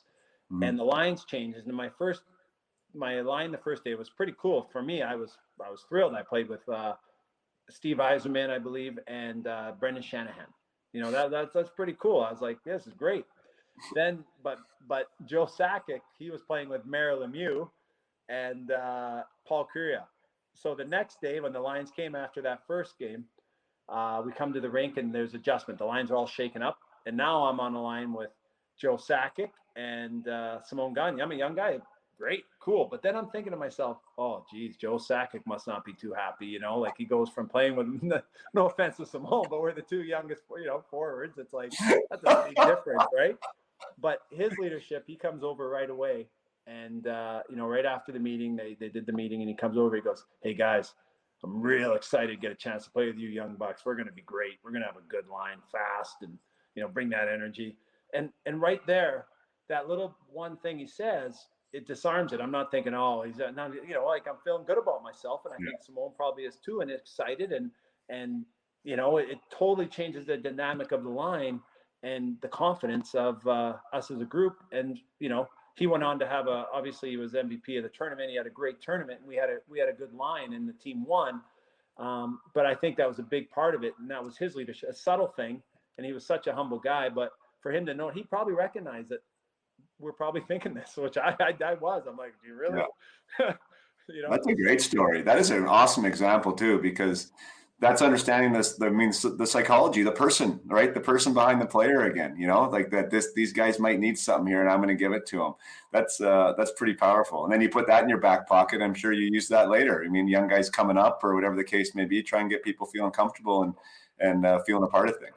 Yeah, you try. Yeah, and there were so many leaders on that team. You go through it, and that's what those Team Canada. That was a pretty special one where. I was a young guy, and you just watching them and Yzerman and how they all carry themselves, how they all enjoy coming to the rink and the enthusiasm they have. And we lost that first game big time. And it was like, to me, it's like the world, in Canada, the world is, you lose like that. It's a big deal. It's embarrassing, and you have a lot of pressure, and those guys didn't show it. They were like, that's one game. Don't worry about it. They got back to work, and it ended up working out. We won, but it was neat to get to spend that time with them and just look at them all and watch them. And they were humble guys, but they worked hard too. I remember saying that, and it was like, I always thought these guys were talented players, and it's Mario Lemieux, it's Joe, they're kind of born like that. They work when you play and you see it, and now I don't think that anymore at all. I know they worked extremely hard, but when you see it up close in their preparation and what they do in the stretching and getting to see that as a young guy and how they approach it and how they work out, it was a gift as a young guy to get to play with them and get to see that it is a ton of hard work and probably mostly hard work that goes with the talent that they have and the God-given gifts. But they were the best players. They all, getting to play with Crosby and McKinnon and you looking at, you get to ask them what they did when they're younger. And they all did a ton. They did a ton, and they work hard now. They work hard then. They work hard in their practices, and they're better to me, I believe, because they've worked harder. Since we were talking about Mario a little bit, that storyline, there was the 0-4, the one where he let that pass go through his legs, like right in the slot, and it went back to Kariya backdoor, and Kariya buried that. Was that the tournament? Yeah, Salt Lake, the Olympics there. And he let that go in that big game. That was in the finals. That was in the finals, or he let that one? Who doesn't shoot that, eh? If he coming near me, I'm like, oh yeah, like to see the guy and have that confidence to leave it to go right through to him back. That's pretty cool. He was so on those teams, when you do one-on-ones and stuff, you know how one-on-ones are against, after you get past bantam, it's pretty tough to beat a guy on a regular, well-gapped one-on-one, right? Like, it's really hard. But he was the only guy that could beat the defenseman regularly on a one-on-one. Like, he was so skilled, Mario Lemieux. It was like, and I remember asking him, he'd be like, yeah, just, all I do, I just drive down. As soon as I see their feet turn, I turn it when it turns the feet. For him, it was that easy. It never works. Really? That's it? And that never worked for the rest of us. But, he was so talented. He was, he was the most, it was pretty neat to get to play against him and see it up close. And his skill level was, and the way he thought the game, he was so talented. To go with his whole game was just amazing. Yeah. We always get the questions of eras and who would do better when and all this and all that. And I mean, the physicality side for yourself, like the power forwards back in the 90s and the 2000s, there was more of players like you. You know, you were one of the cream of the crop from that generation, but there's less of them now. Do you think like yourself implanted, or maybe it'd be easier to say not talk about yourself. Let's say Eric Lindros in today's game, or Mario Lemieux in today's game. Who do you think's more successful? Who do you think has a bigger impact in the game? Well, I think Mario Lemieux has a big impact. Like Eric Lindros was awesome player, and at the height of it, he was like unbelievable. So I think both of them would be extremely successful wherever, you know what I mean? Eric Lindros would dominate now. They would, all that. But I think Mario Lemieux, like to me, I think he's probably the most dominant player that I like. And I got to see him when he was older. You know what I mean? Like this was after he'd come back and he'd been through, the back surgery. You know what I mean? Like he had it was unbelievable how good he still was. Like I couldn't even imagine. But Eric Lindros was he was so big and talented. When he was younger, he had some injuries and stuff. Before he had any of the injuries, it was like I remember being on the ice in my first few years with him, and you're like, how do you stop this guy? You can't hit him. Like he's good. You go to hit him, it hurts you more for sure. You'll fly. He could shoot the puck way harder than everybody else. So I don't know about that. Like, I think those guys completely dominate just the way they did back then. Like, I think they were dominate either era, whatever. I don't think that those guys. I don't think the game. I think the game is quicker in the sense that the bottom, the fourth line, the seventh, sixth, fifth defensemen, they can all skate way better and everything. So it is definitely quicker, but I don't know that the higher top end speed is that much faster than Pavel Bure or Teemu Selanne were when they were flying around. You know what I mean? Like I still think, and I don't know that they shoot the puck harder than Eric Lindros. I don't know that anybody shoots the puck harder than he could shoot it, like his size, and like it's still, and not that he shot it harder than them now. I just don't know that it's, I know the one slap shot, but Z was able to do that. Char was able to do that 10 years ago. You know what I mean? That's not like but their overall speed is faster. But I think those guys were, they're two. You picked two great guys that were so dominant. The only reason I brought it up though is because like there's without question less physicality in the game. Like there's not as many hits. There's not as much net front battle. There's less fighting. And you can't hold up. So like a guy. Like a Tom Wilson is super effective now. A guy like Zach Kassian super effective now. And come playoff time, they're even more effective because that's when you're allowed to maybe play a little meaner. I think it would be interesting to implant a guy like Lindros in today's game and just watch him wreak havoc, right? Because no one's used to it. Like no one's used to a guy being a wrecking ball out there and being that good. Whereas a guy like Mario Lemieux, who's that talented and that big, and no one can hold him up and no one can hook him, like that would be scary to watch too. So I think they would both be interesting to watch in today's game. But yeah, it would be fun, and I agree with you. I like, what do you do with Eric Lindros, and like you can't hold him walking out of the court? Either one, like it would be, and we're probably going to get to see some there's some there's going to be some other power forwards coming. I think it still serves a big purpose in the game, and I don't think it's we'll get those again. I think the pendulum's going to swing back. I think I think like the cup win with St. Louis, big heavy team, right? Like Boston was a heavy team when they got to the final. Tampa learned their lesson and got a little tougher, a little grittier, right? They won the cup now this year. Like I think, it's starting to, the pendulum's starting to shift a little bit, I think, to get a little of that power back in the lineup. But it's easier said than done too, because you got to get in the playoff in the first place. And right now the regular season isn't a game for lots of size and toughness. You got to get into it. Yeah, that's right. I'd like to see them call. I thought it was better. Like, you don't want it too extremes. I don't like if you call everything and then nothing. You know what I mean? I think it has to be a little bit closer to where you let a little more go so that a team can have, that success. And I'm a little biased because I felt like that happened a little bit with Calgary, right? Like they had a couple of years ago, they had a really good regular season team, and they probably weren't as gritty at the time. They're a lot grittier now. and come playoffs, it becomes a little bit different. So yeah, I think it should be find that consistency in there, and I like obviously a little bit more of the physical play, and I think the playoffs are, as most hockey fans, it's tough to beat. Yeah, it is tough to beat.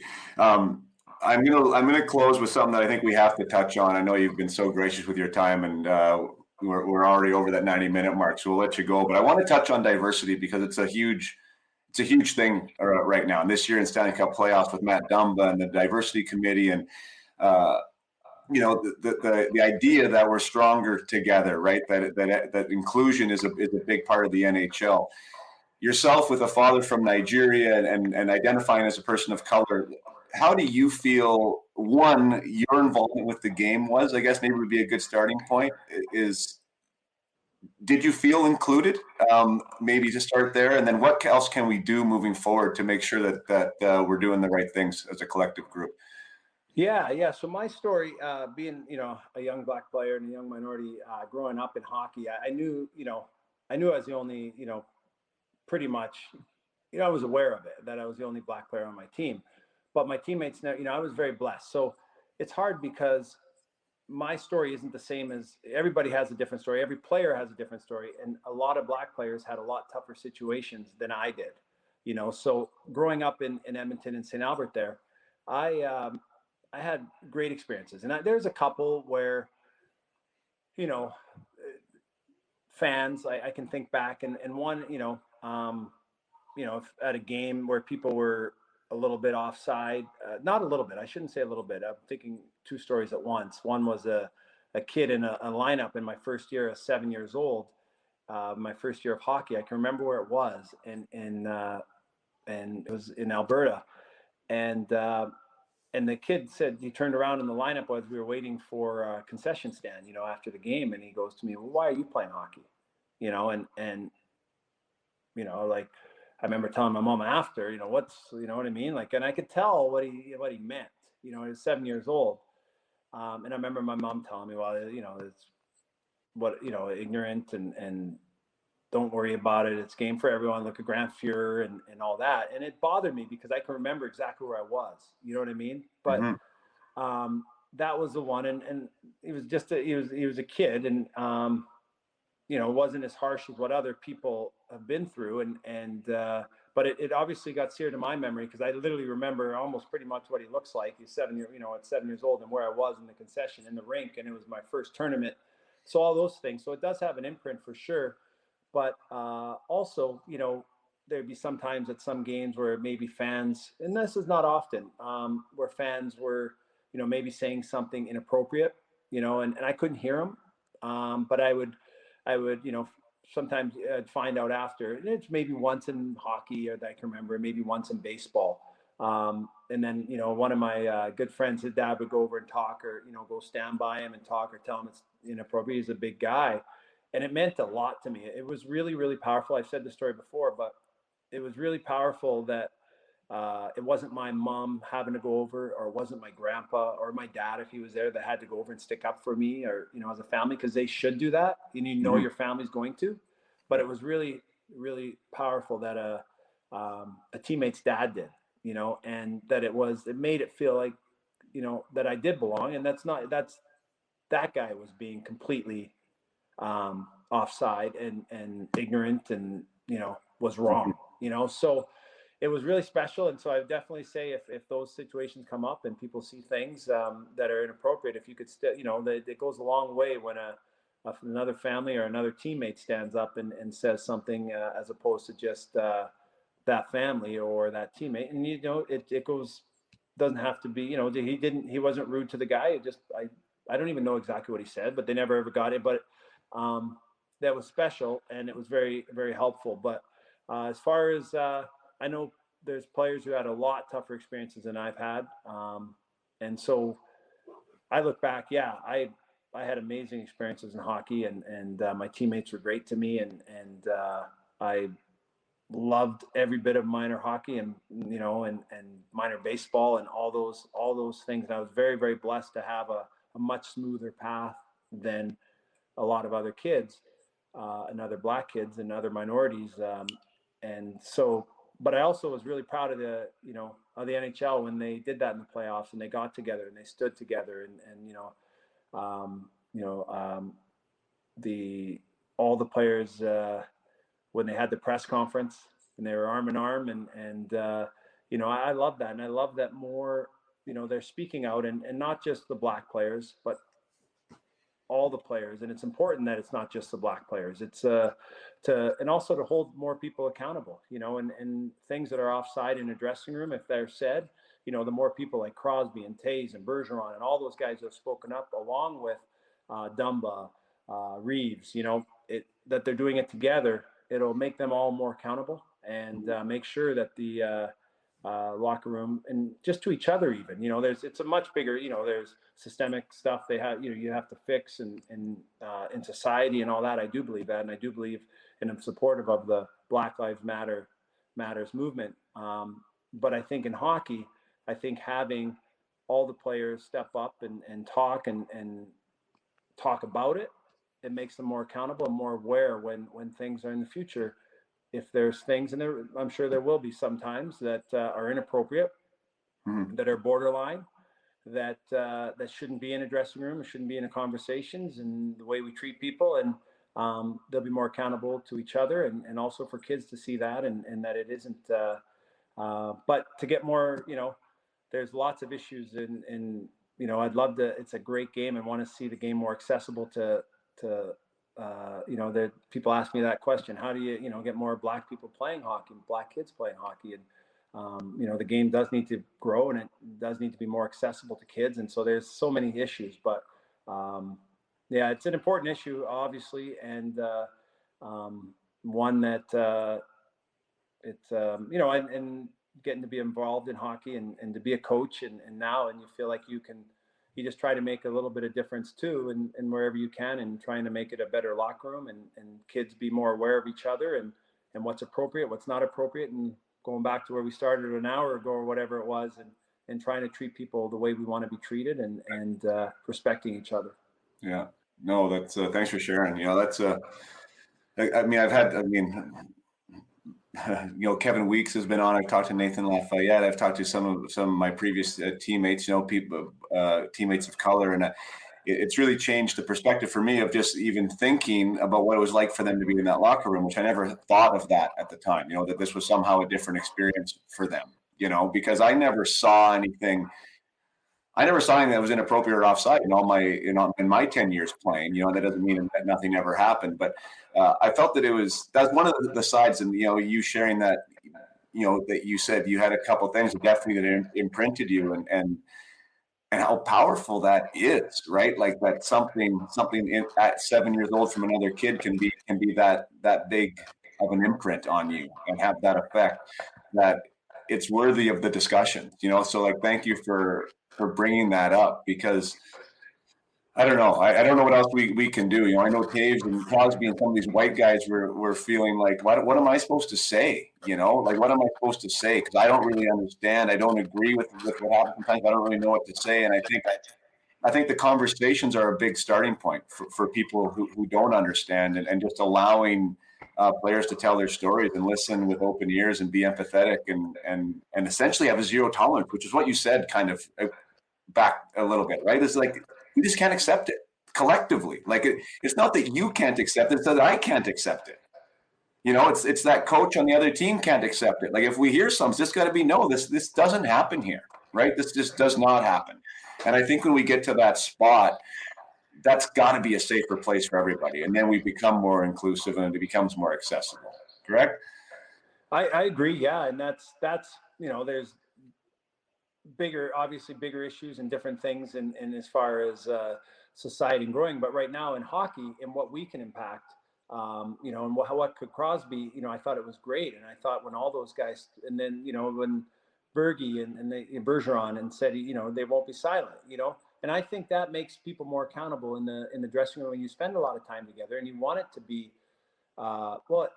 it has to be, it should be a safe environment all the way through, and enjoyable. It's an amazing sport it's a sport where it's got so many neat personalities. You know, a good hockey team, when you think back to every good hockey team you had on it, it was a variety of personalities. It wasn't everybody the same. It wasn't everybody dry. It was, some were drier, some had dry sense of humor, some would just joke all the time. And that's what makes it a special, you know, that's what makes the locker room and a team special. It is. And that's in hockey, is all the different nationalities. And, you know, so yeah, it can be improved upon. But I think having everybody stand up and talk about it is a good start, and it's going to help. And when people hear something now, their antenna, you know, they'll be like, that's not okay. You know what I mean? And you said it wasn't going to be okay. So I think it does hold everyone a lot more accountable, and as it should, and makes us more aware too of what is acceptable and isn't acceptable, and just keep working to get better. Yeah, no, I think that's well said and well put. Scott Nickel maybe said it well. You said we're not all the same, and Scott Nickel said you can't have 20 milk drinkers on a team. yeah. There's a balance, though, eh? You can get too many wild guys, and it could go south too, right? And you get too many boring guys, and then it's boring, right? So that mix, and that's what all those GMs are trying to find between those top teams. They're so close, and how do you find that? And it just comes together at certain times. No, I hear you. Well, Iggy, you've been gracious. Super thankful for you spending time with us and sharing, you know, whatever your story, right? Your story and some of the reasons of what made you become the player you became and the person you became, and now the coach and parent that you've become too. So really appreciate your time, and awesome getting to hang out with you for 90 minutes. Thanks for doing this. Hey, thank you. And hey, I know you said I was like 60 minutes. That's 90. In 60 now. I want to keep going. I do want to say for the kids, I know you have a lot of kids that listen, and you know, when you're aspiring, absolutely, you know, to work to get better, it is possible. But it's a ton of practice. And, you know, if kids ever wonder, you know, at home, just going to practice and working hard, that's awesome. But that's expected if you want to get really good. You got to do stuff at home, and you got to do stuff away from the rink. That's how, and the other guys are too. So, you know what I mean? And some days it's not all fun. I know we were talking about it being like, oh, you know, working, it's just fun. No, it's hard work some days. It is hard work to get yourself out and get yourself in a routine, to go out there and practice regularly and to shoot pucks regularly. So whether it's charts or whatever it is, put those together, because you all need a little bit of motivation one time or another. And but it is, and I love the game. I love sports, and I like kids seeing, you know, getting better. But I do get asked that a lot, and I know we talked about it earlier. We touched on it briefly. It's a lot of practice. And it is fun, but there is work in there, as you know. Hey, there's days where you grind it, and then it's fun being better on the ice. So, you know, get to work if you know, and have fun doing it, I guess, right? I guess, yeah. Can I ask one question on that, one follow up, because I think it's I'm sure you've had it too. But at what age is the onus on the player to do that, and the parental intervention, or, you know, prodding or pushing, like? Should the parent ever be involved in that? Should there be support from the parent to get them doing the extra, or do you think that's coming from the player, and the player should own that? Well, do you have much time? Do you have, Pods? You just sent me down another one. You know, when I was younger, I always got paid for my goals and assists, and my grandpa always gave me, you know, it was kind of funny. As I got older, it was like $5 for a goal, a couple bucks for an assist, or $1 for assist. It used to be like $2 for a goal, $1 for assist. As I got older, you didn't score as many, it was more. But I loved it. And I love to score goals. I love to get points. I love the game of hockey. But it made it even more fun, you know, and we were at good teams in St. Albert. We won different provincial championships, and we blew out a lot of teams. But in those games, when we would be winning 8-1, I wasn't bored. I couldn't wait to get back on the ice and try to get another goal, because it's fun to score, but also because it was more money, you know? So with our own kids, we pay them, we continue that on. And it's kind of funny. People are always like, really? And now they don't care, but they like it's, you know, it's kind of fun. They keep a tab at the end of the year. They collect or whatever. But I do believe in giving them extra incentives. And my wife has made a lot of charts for them over the years, when they were younger, 8, 9, 10, how many pucks to shoot. If you shoot 100 here, you cross it off on the calendar. Maybe but I do believe in incentives, because any way you can make it more fun. Like, some people are like, oh no, I just want it to all be natural and just to, and that might work, but that's not what we believe. You know what I mean? And I think that the more that you can just find ways so you keep those kids engaged in games where they blow teams out. My son can't wait to get on there. He seems like he can't wait to get on the ice and try to rack it up like I wanted to too. And it's a bigger bill, and to be like, hey Dad, I just made $14 that game. It was a huge game, that might be a 7-goal game, or no, he doesn't score 7 goals. It's not like that. 7 big, $2 a goal, I think we pay, or something like that. My wife keeps track of it. And then also today we had our rink here for the first time, and it was an outdoor rink. And this might be a little bit on that vein that you're talking about, is that I said to my wife earlier today, I looked out on the ice, and the two sons, they had their drills going. They were going, doing stuff, turn backs through the pylons, cut back, take it to the net, and do all that. And I said to her, I go, and I get out with them a lot, and I go through, shooting, but now mostly I just give them ideas or do fun stuff like one-timers and everything. But I used to do more stuff with them. But I said to her, if I tried to put them through those drills, they'd be tired. They would do it 4 times. They're out there doing it 16 times. I'm like, why? I'm like, oh my God, like, they can't see me. I'm up in the window watching, But it's like, I think they're getting to 14 now, and 12 it's getting more self-driven, and because it's going to be a ton of work if they, to get where they dream to go. And it can't be just me like grinding them. It can't be. I don't believe that'll actually work. So that was just a thought on what you were saying. Is today, I remember I said that to her. It was like, look at that. Like, I'm staying out of it. So I'm starting to stay out of it more and let them go. But if that's, if there needs to be my wife drew those charts and everything. I don't know what else. If we have to come up with something else, I guess we'll work on it at the time if they like it, But to try to keep encouraging them and having fun and not over critique them after games and things like that. All those things you hear about all the time. But I love talking about that. I love talking about. No, it's fun because there is that eternal. I shouldn't say it's an eternal battle, but there.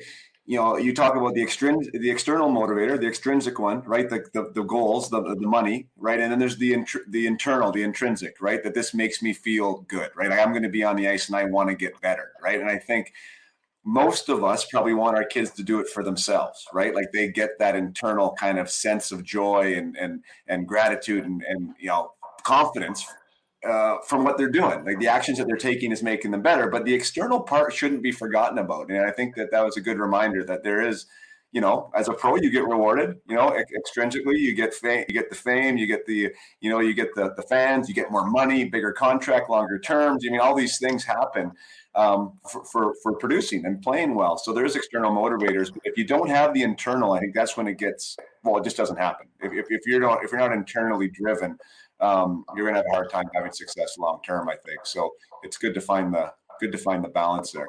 It is, and I think that also is important, and that what I'm trying to find is that they also you want, if they have a dream, right, and they want to do it, you want to help them along it, but you also, like you said with your son earlier, is you also want to show them, like, it's like you don't want to leave like so for example, our youngest son Joe, when he wasn't that into hockey, it was like fine, he liked it, he did, but we wanted him to stay good enough so that if he really did like it, he could have a chance to really like it and be good. So you can kind of help them along the way, I think, and they have to, you can't stay right out of it, right? Like, you want to pass on some of your goal scoring stuff and your shot. You had a great shot, and your skating, like, so it is that balance, hey, where we want to still be able to give them some knowledge, but where's that balance about too much? Hey, some great books I read. Have you read The Talent Code? No, on my list though. My list. It's good. Yeah. It's for this stuff. It's neat, and it's if you can help the kids get into it is what it believes, you know what I mean? The myelin that it's building. And I really believe in that stuff. And it's like when they're on, if you can get them focused, it's just such a big difference than just time in. Right. And that's what I've seen in a lot of the kids that I've gotten to see over the last 4 years get better, and ones that don't get better as quick as the others, they just don't seem to be, they do a lot, they just aren't into it as much as the other kids. So it's important to try to find those little things you can trigger it and helping them be into it. That myelination is that's getting into almost kind of like deliberate practice, right? Like the 10% kind of just to make that neural connection just be stronger, right? So it becomes a quicker response time. I see that with have you guys have the super deker in your house? Have you ever had? Do you know what that is? Yeah. So Hudson bought one, like I told you, my crazy 11-year-old with his own money, right? And like him and his little brother, who's the other forward, are in there, and they're just like super competitive, right, against themselves and against each other. And it's wild to see the difference, like from 4 weeks ago till now. The patterns, right, and like putting in the time and being deliberate about it, and like, gosh, it's so crazy. One thing maybe we'll end with, or maybe I'll get your opinion on it, is sometimes parents come to me and ask questions, right? Like, oh, Johnny doesn't want to shoot pucks, or when I tell him something, he gets resistant, and I'm fighting with my kid, and I don't want that. And nobody does want to fight with their kid. I found even with coaching kids and even like parenting my own kids is asking them what type of support they want. Like, how do you want to be supported? That's a good point. And then, because then when they agree to it, and I think you'll probably relate to that from hockey, right? Like when collectively 20 people agree that this is the standard we're going to create and this is the direction we want to get to, now you're accountable to it because you're a part of the process. Yeah, right. That makes sense. Yeah, I like that. So when you ask them, like you ask, whoever, like a Hudson, well, how do you want after a game? Like, what do you want me to say? Do you want me to tell you all the good stuff? Do you want to hear some stuff you can work on, or and they'll tell you, and I think. For me, that's been successful as a dad and as a coach, because different guys are going to tell you different things, and I think if you can operate with their language, you can get that 10% more out of them, I think. Yeah, I like that for sure. That sounds good. And then the other was is I was thinking is from a couple of those books like that and it makes sense, is the practice for parents is the worst thing it says, and I kind of agree with it, is that we shouldn't, the kids, if they want to reach for their goal and you want to help them get to their goal and just get better and all those things, is they can't be in trouble for not practicing, because it's so you want to encourage them. And this, I believe that it's obviously everyone does their own thing, but you want to encourage them, but they are not in trouble for not practicing. It's more like, well, if you want to get to where you want to go, it's kind of like what you said, where you have a talk with them, but it's going to probably take this, as opposed to not be in trouble, because you don't want to take the fun out of that. It seems like it takes the fun out of a sport really quickly. You know what I mean? Like it is like, and that should be extra. So it's different if you want to, like some parents aren't happy with their kid not competing on the ice or trying hard or whatever. I get that. But the practice at home, the extra, is like, I think that should be encouraged in different ways you can help them be motivated. But I don't think they should ever be in trouble for not doing extra. And it's a sport. It's made to be fun. And I think that's just not and then it's kind of like it turns them off pretty quick.